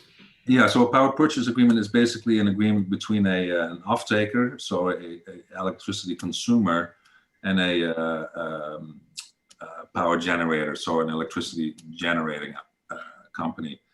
And that PPA typically has a lifespan of anywhere between 15 and 30, but they all seem to kind of sit in that 25-year mark where the two parties will come to an agreement on a power purchase price per kilowatt for that particular length of a contract. And the idea behind that is that power prices are going to rise fairly substantially, and then you might be able to chime in on that, Cord. But what companies are trying to do is basically hedge themselves against higher power prices, plus that they can also brag about the fact that they're also involved with green electricity. So the basis of it is that a company, let's say an Amazon or something, is looking for a large volume of electricity, and so they approach a company like JP Joule and say, if I paid you and let's say, just for example, 3 cents a kilowatt hour for the next 25 years, will you build, operate, and provide all that power to me at your cost? And you say yes. And if they said 3 cents, you'd click your heels and say that's great, because that's a pretty good price, isn't it? Yeah, that would have been a good price, but it's not that low. I can guarantee you that. Not quite that low right now. Okay, good. But that's the basis of a power purchase agreement. Is the developer of the solar, they actually have to fund it, get the loans for the capital costs, and then they pay it back over a period of years based on the power that they're selling to this company. Correct. And then a big component of that whole financial agreement, and particularly on the off-taker side, is also the tax advantage, right? And that has, that's pretty much in the same kind of scheme as the oil and gas sector, where oil and gas has enjoyed substantial support from provincial and federal government over the years, and we're going to see the same on the solar side. The capital cost allowance on the capital cost of the renewable energy, right? Right. Yeah. And I'm fascinated that the world's 13th largest solar electric system is being installed by Greengate at the Traverse plant, I think near Vauxhall or something. Yeah. So it's huge what is happening. Okay. Well, we're reaching the end of our time with you, and I really appreciate you coming back on the tour again this year and showing your grad suite again and how things are working. It's always good to keep in touch with that. Yeah, no, great. Hopefully we'll see you in person. That would be wonderful. Yeah, great. Thanks everybody for your help, and I hope you enjoyed it. Yeah, thank you so much, Cor. And so now we want to thank our Calgary sponsors, 4 Elements, which provides consulting services for energy efficient homes, which is great, based in Calgary. Innotech Windows and Doors, which provides high performance windows and doors for super energy efficient houses. Skyfire Energy, which is one of Alberta's largest solar PV installation companies. And Calgary, City of Calgary, for their great work in climate change and their recognition of the Solar Home Tour as helping spread the word about what can be done to reduce our own emissions. And the Solar Club energy marketers, who sell electricity around the province and who also pay 25.85 cents per kilowatt hour for the exported electricity if you are a microgenerator. Anybody can use a Solar Club, or the Solar Club retailers, of course. And now I pass it over to you, Andrew. Right. Thank you, Gordon. We are coming up on our last home of the day, and this is the Southland Solar Home. And with us today, we have Rajko Pavic, who we saw yesterday at the Killarney electric vehicle location. But Rajko also has his own home and has a new solar array that he's put in, which I think is really quite beautiful. And he uses that to charge his car, and so his electric car. So we're going to take a look at an introductory video that Rajko and I did a couple of weeks ago, and then once that video is done, we will go to questions. So let's start the video now. Hi there, and welcome to the Echo Solar Home Tour. My name is Andrew Mills, and today we'll be talking about the Southland Solar Home in the Southwood neighborhood in Calgary. With me today is Rajko Pavic, who is the homeowner. Welcome to the Echo Solar Home Tour, Rajko. Thank you, Andrew. Nice to be here. So your home's an example of an energy efficient home that features some upgrades to the lighting, and you've done partially upgraded your windows, but it also has 6.6 kilowatts of solar, and you want to show us an electric vehicle today. So give me a bit of background on why you chose to upgrade your home like this. What were the main things you were trying to accomplish? So we were just trying to make the home a little more sustainable, and also better to run long term, because obviously stuff like solar system and the electric car is very much a long-term play. You do pay quite a bit upfront for the systems, but then operational costs are significantly lower, which of course works for us because it's sort of a security thing, right? You know, when you know you can invest into these systems, then you know that you're more secure, going to be more energy secure down the road.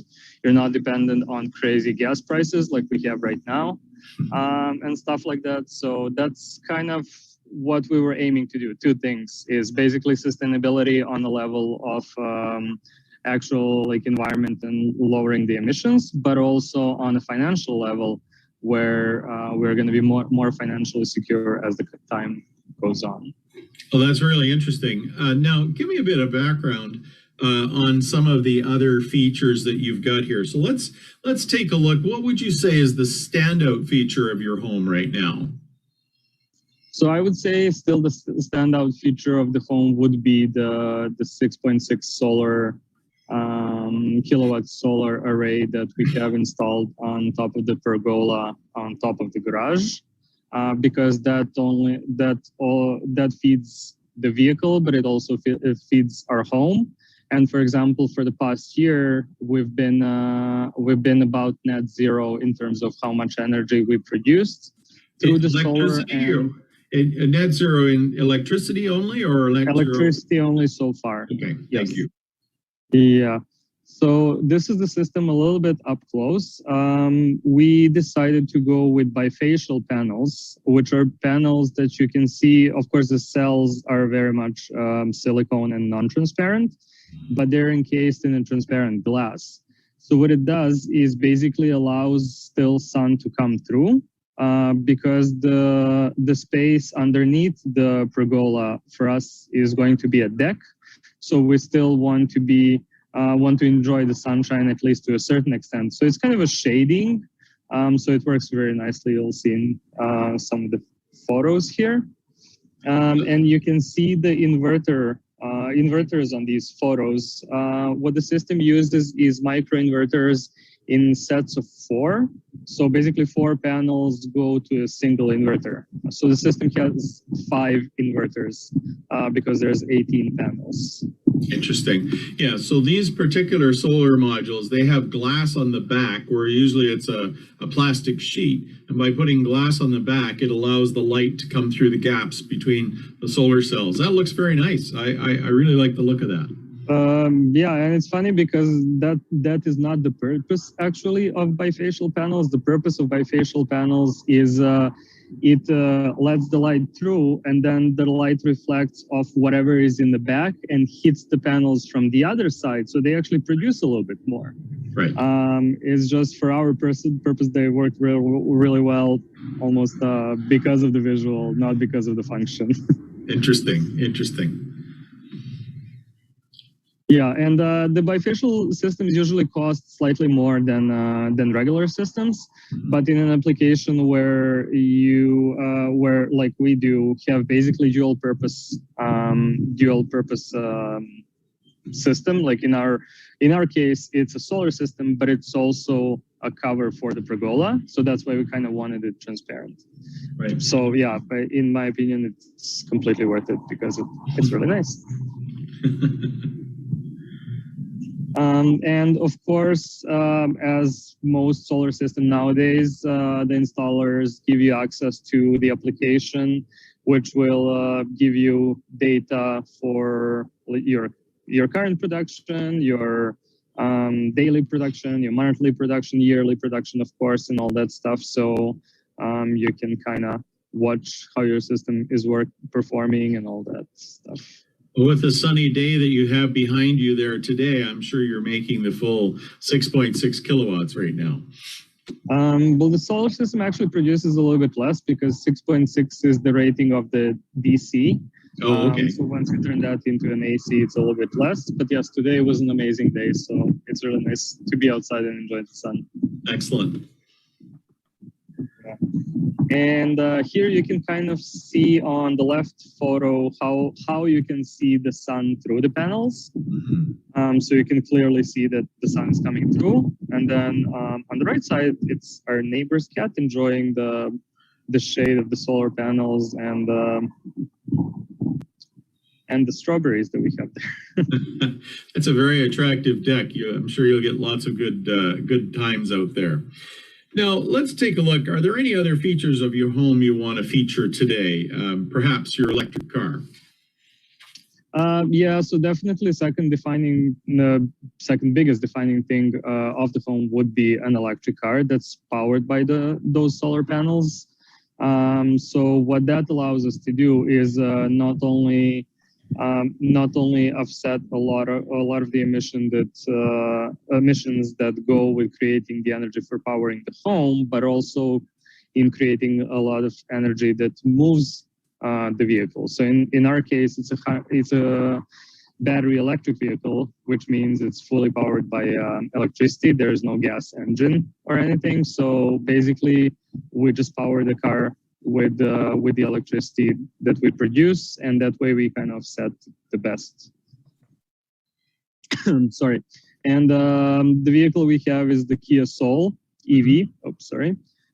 Kia Soul EV 2016. We got it used, and that's our main family vehicle. So I'm very interested. Now, this garage, your pergola and your deck are actually above the garage, and that's level with your house. Is that right? With your backyard. So you're set into a hill a bit off the back. Yes, that's right. So if you look at our house from the south side, it's basically 3 levels. So the backyard that you're seeing, or sorry, the back lane that you're seeing here is 1 level, and then the second level is basically part of our backyard where the pergola is, and then the third level is our grass portion, if you want to call it, of the backyard and the actual house. So it's like kind of it's on a slope. So that's what allows kind of. I think that also gives you really good sun exposure too, because this is all facing south, right? Yes, exactly. And the big part actually why we wanted to put the solar not on the house itself, but on the pergola is because around the house we have 2 really big trees. You can actually see one of them behind me there. Yeah. And actually on this photo on the screen right now, you can see both. Right. So if we put the system on top of the house, those 2 trees would be shading a lot of the system, both in the morning from this side and from the west in the afternoon. So that's why we chose to do in front of the garage, because garage is a lot more forward and there's absolutely nothing in front of it. In front of us, basically over there is a Southland Drive, so there's no trees or anything for probably about 100 meters or so to the other side of the Southland. So that's why the solar pergola gets a lot of sun during the whole day. That's a great idea. Okay. Yeah, and this is just a closer look at the charger. We went with the Flow X5, but there's a lot of chargers available, and a lot of them have the applications where you can stop charging, you can start your charge, you can monitor the consumption, etc., etc. It's interesting. It says station available. That this isn't a public station, though, is it? No, it is not. It's just in a different tab of the Flow application, but yeah, it's only basically available to me and sometimes my wife. Very interesting. Yes, and this is the car, basically where it lives and where it charges. So that's an interesting garage. Now, I'm looking in there and I'm seeing these red power lines. What's the red for? I think that's kind of fun. Yeah, so I just covered the flexible conduits. Yeah.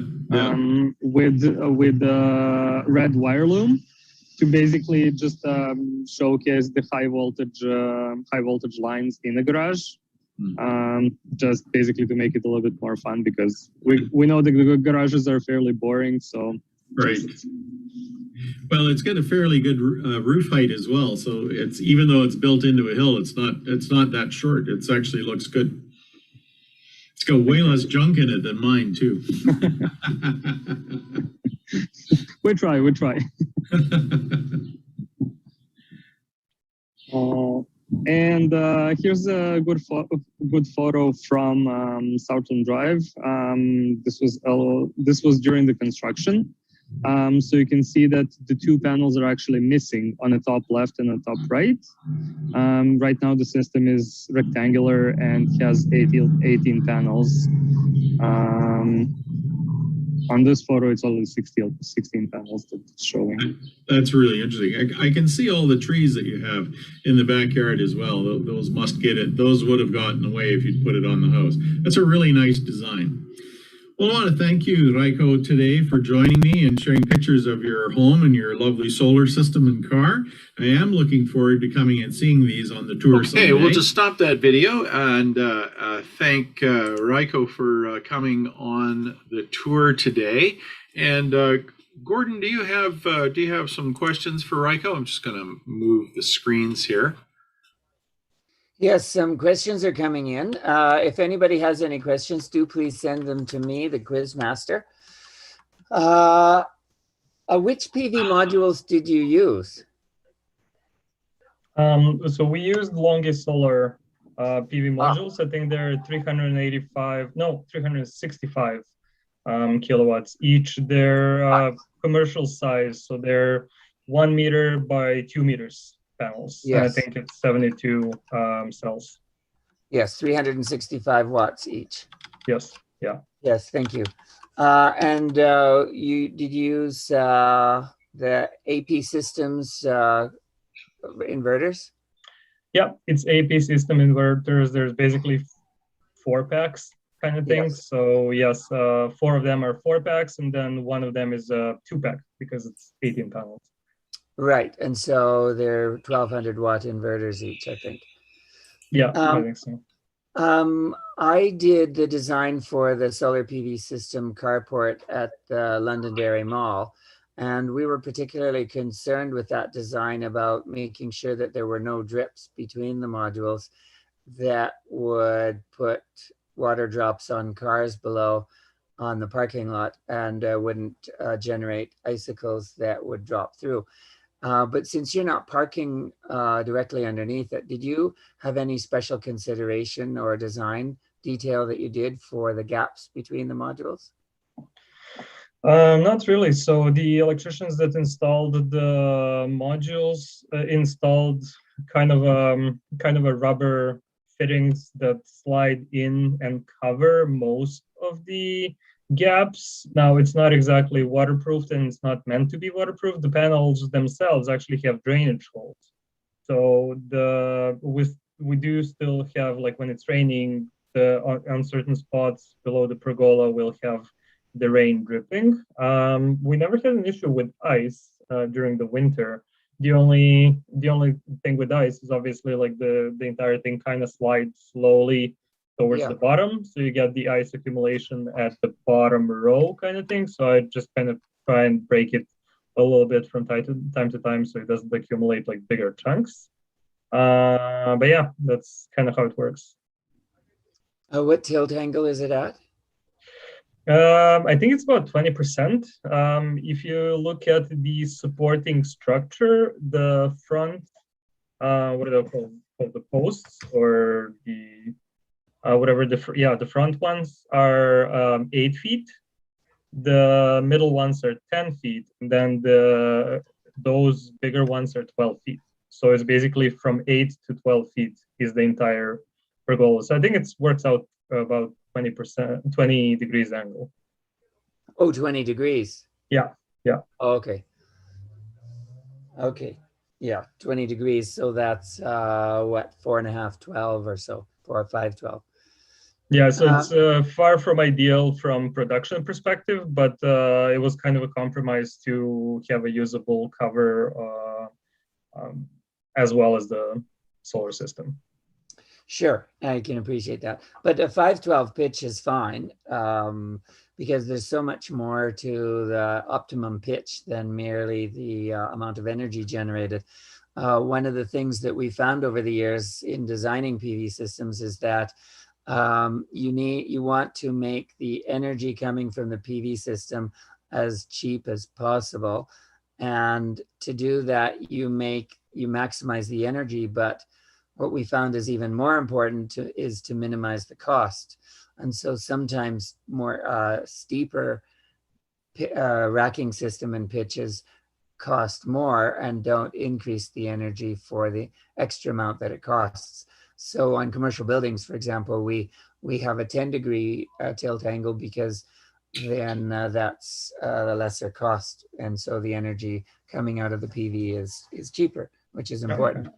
Well, let me throw a question out to Raiko, because I've got this picture up here that's showing a bit more of the timber frame construction. That's a very substantial pergola. Now, did you have to get engineering and design on that? Because that looks like you'd need structural engineering on that.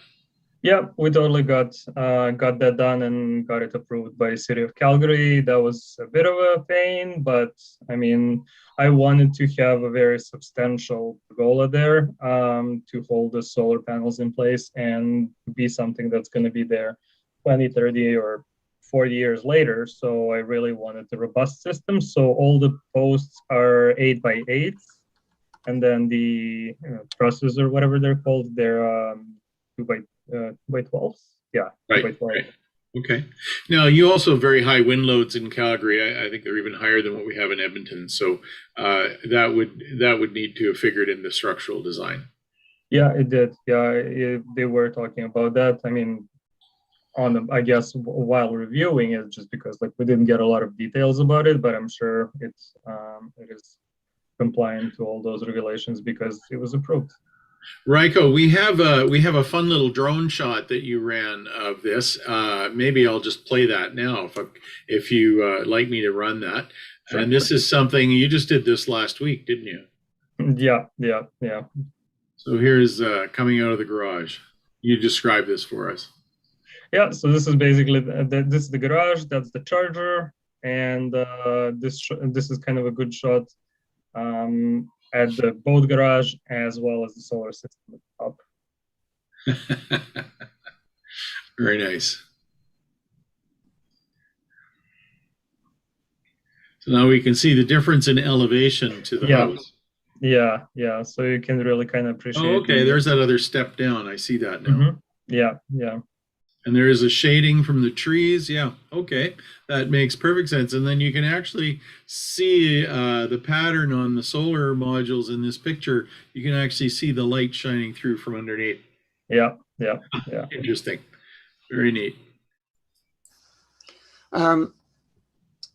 Somebody wrote in and asked if you could talk a bit about the city's stance on permitting this. I guess that would be development permit, building permit, structural, and electrical permit.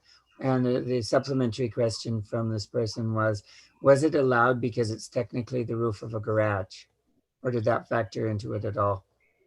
It actually did factor, and not in a positive way as far as we're concerned, because it kind of made the process more complicated. But basically, process fairly straightforward. First, you submit for the development permit with plans for building the stuff. They approve that permit, and then you're allowed to build. Once it's built, you get the inspection and the building permit that wraps up the process. We had a complication while getting the second final approval for the system because they actually wanted the structural analysis of the garage, which we didn't have because the garage is a lot older than even the city of Calgary has plans for, and we as current owners didn't really have the plans. So we had to commission the engineering review of the garage as well before we got the final building permit for the system and everything. And were there any electrical permit issues? No, electrical permit was being well, basically like the solar company does that part. Yes. So that was from our perspective like really not an issue or not even something we dealt with. Did it feed your panel board easily enough? Was your panel board in the house or in the garage? So the system connects, I don't know if you can see on the middle post on that previous photo, No, the one with the car in front of the system. There's a tech cable running through the middle, and that goes down and across and in. Yep, that's the one that goes down and into garage where we have a sub panel.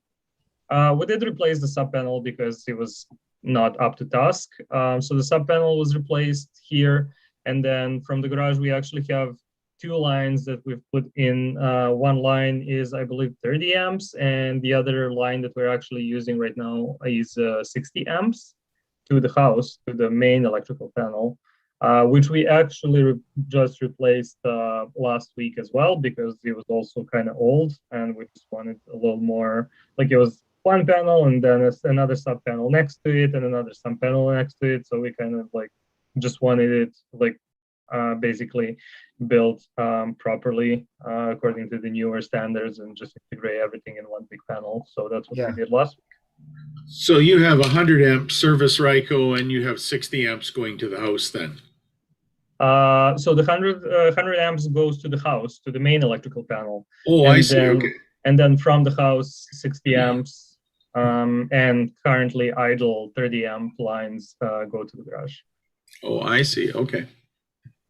You can actually see the conduit rolled there in the left top. That's that idle 30 amp line that used to be used for the garage, but the one at the top that's not red. No, the one that's rolled in kind of a coil. Oh, I see, right in here.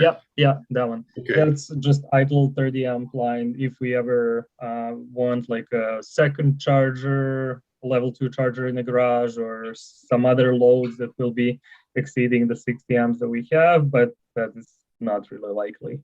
Not likely, no. Yeah. We had a fun comment from somebody, which, and he said, it looks like it actually takes 10 seconds to charge the car in terms of how long RICO actually has to spend doing it. Yeah, that's exactly how long it takes. You usually come home, plug it in, and forget about it, and you go do your own thing.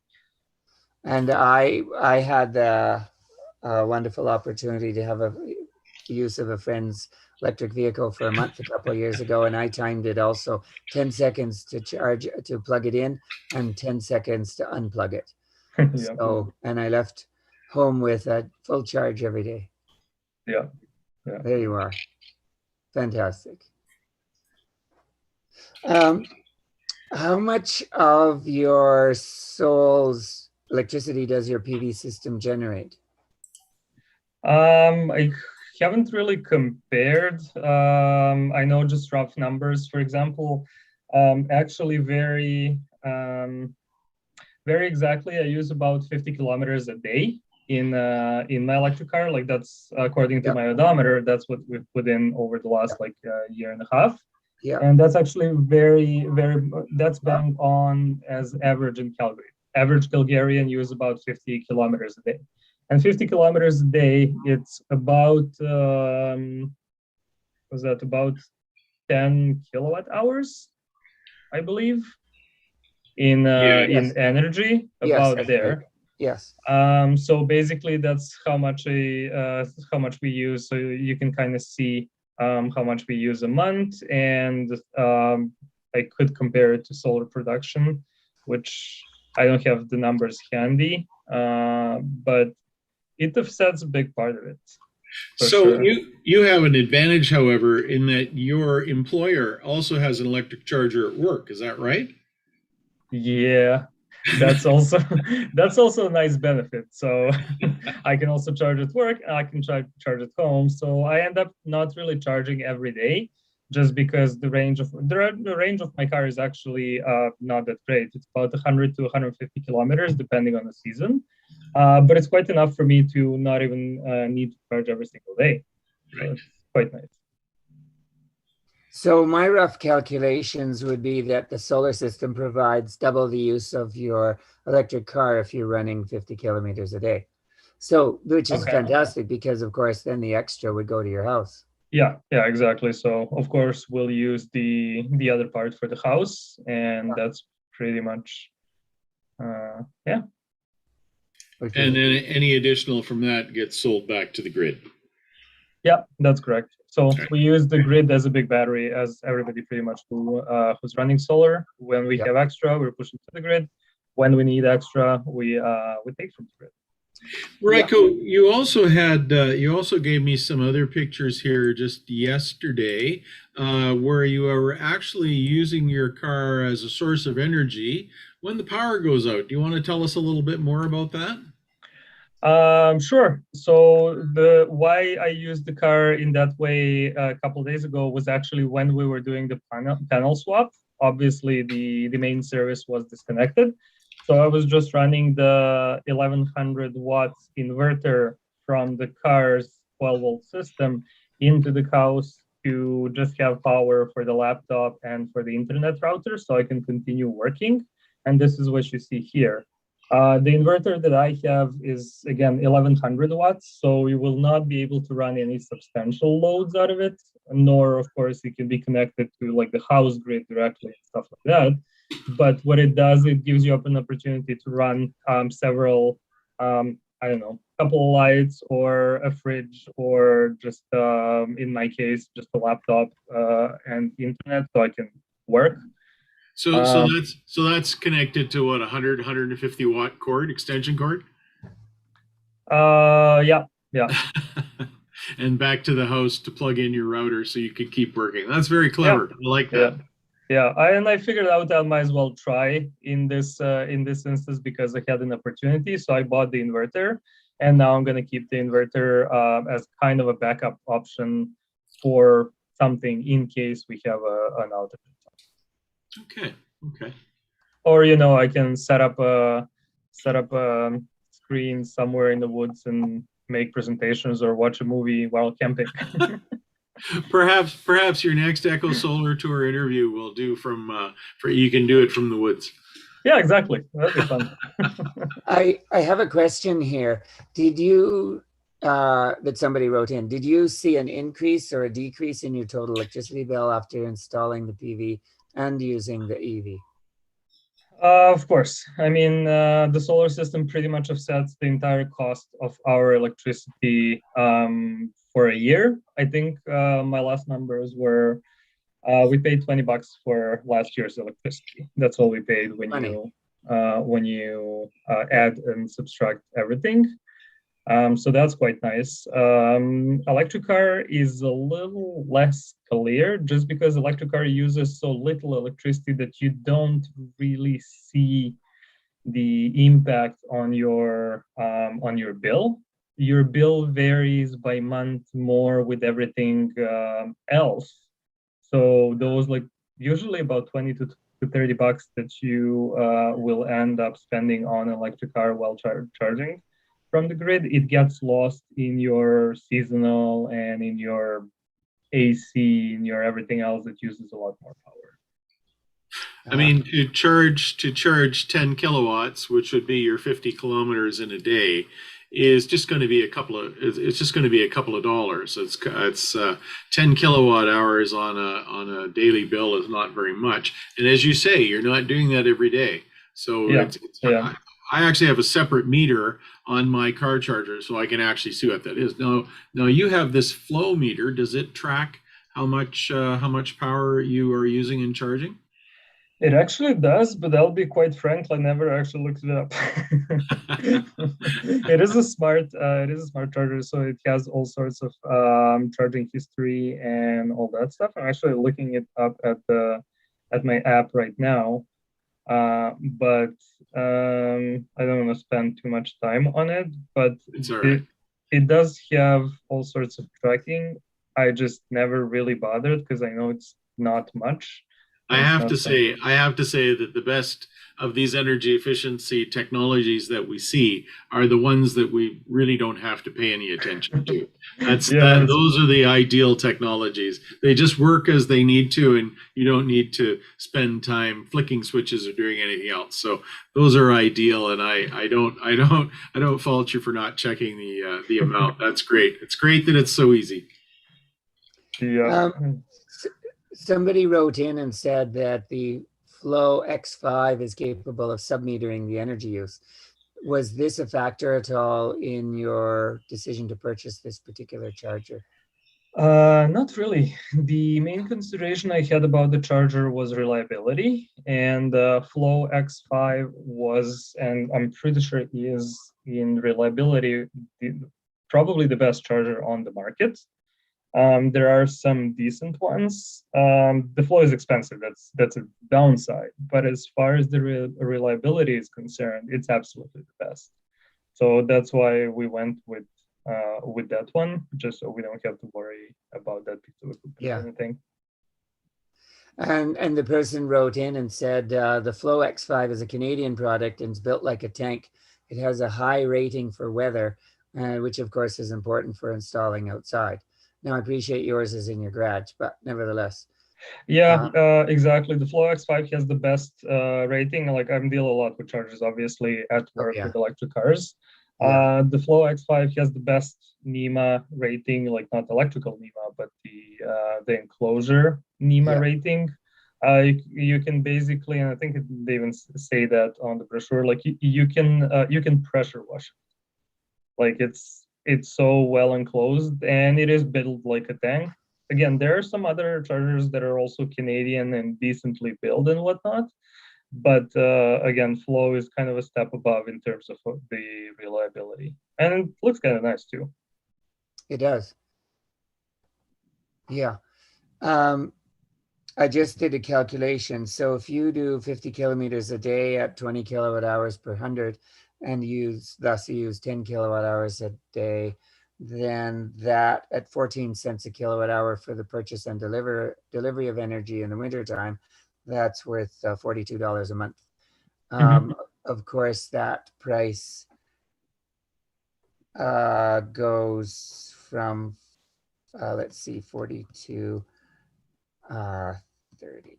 Of course, that would be $100 a month in the summertime if you were just purchasing the energy from the grid. But of course, your solar PV system is in there, so that would be a substantial savings. But yeah, like in summer, obviously we just don't charge if we're not on solar. It's just because we're using the higher rate, so we don't want to be obviously charging when the rate is that high. And so you have a dual rate energy retailer, Ryko? Yeah. Much like the Solar Club, who is one of our sponsors. Okay, that's very interesting.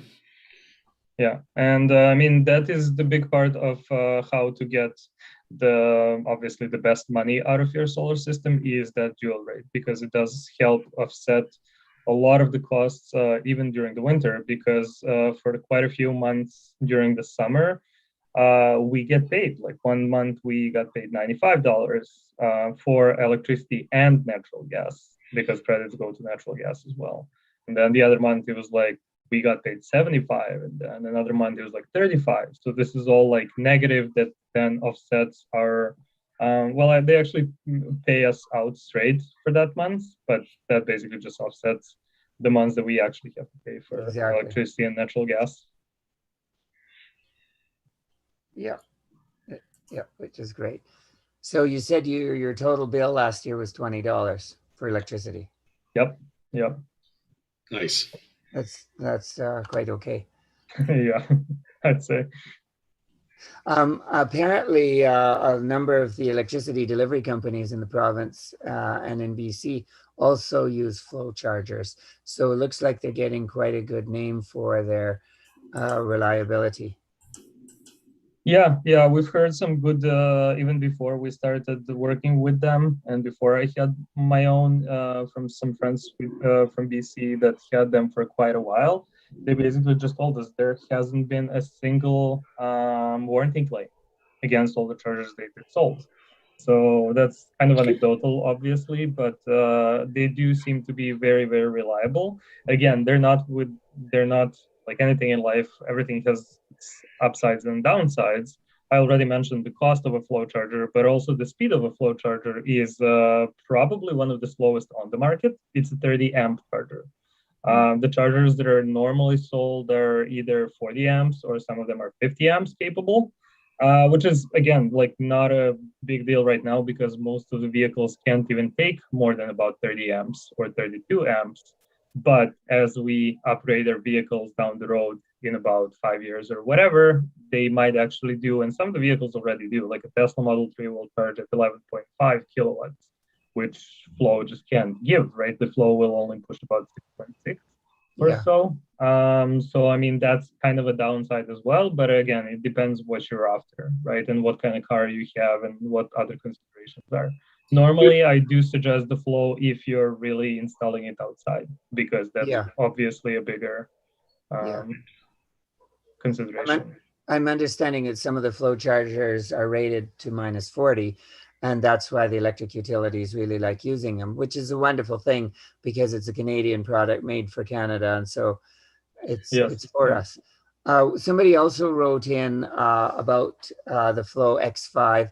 Apparently, it can be controlled remotely by the electricity company, and that there's a demand response program in BC, which have a pilot program to see how they can control the flow chargers during peak load periods. Yeah, and actually, I'm part of the very similar pilot here in Calgary. That is also like my charger was subsidized by NMAX, who is connected to my charger and to other people's chargers, and they're doing exactly that. They're trying to figure out how people are using these things, so they can prepare for when a lot more people will be having electric cars and chargers and all that. Thank you. I understand that we can find out more about the NMAX program at nmax.com/EV, which is great. And we'll be seeing a lot more of these coming along the lines as more EVs come in. And stay tuned for the solar home tour as more EVs come into the tour every year, which is wonderful to see. Over to you, Andrew. Well, thank you, Raiko, and thank you, Gordon. I think we've had a lovely tour today. I really like the filtering of the sunlight through the bifacial solar panels in that pergola. We saw that actually yesterday as well in site number 3, and just in the 2 Calgary homes where that's been used, very, very interesting use for solar. I really, really enjoyed that. I also really enjoyed seeing all the solar thermal systems in Calgary. We really don't see any in Edmonton anymore. So it's fascinating to see this very simple and very robust solar thermal system being used in Calgary. So that's always very interesting. One final time, I want to thank our Calgary sponsors.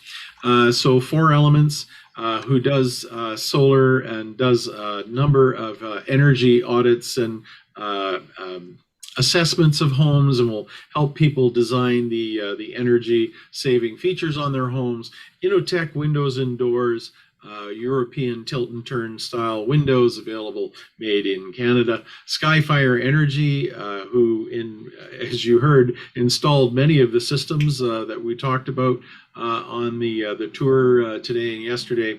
The City of Calgary, who is working very hard to reduce greenhouse gases and reduce our carbon footprints with us and in our homes in Calgary. And the Solar Club, which is an association of a number of energy retailers who are offering the special high rate in the summertime, which, when people have a fairly large solar array, can actually help really significantly reduce their overall power bills on the year. So I want to thank everyone. Thank you to our homeowners. Thank you to our volunteers again today. And I want to make sure that you do not forget our other tour days. And look, I've accidentally left in June 13th. That's today. We've done that one. But we do have another tour day coming up next weekend on June 19th. We're going to do the first EcoSolar tour of Lethbridge homes, and that will be 5 homes on Saturday the 19th, and that again will start at noon. The link will be on our homepage on June 19th. Now, today's tour recording will be posted on our website soon. We're having a couple of editing issues on a couple of these very large 4 and 5 hour videos, but we'll have them up to the website probably within the next week or so. Remember, you can still send questions to info@ecosolar.ca. Gordon receives those questions, and we will either send them out to the homeowners to answer, or we'll answer them directly. So thanks again for attending today. We're going to stop the live streaming in a second, and I appreciate you all being on today and being part of the 2021 Echo Solar Home Tour.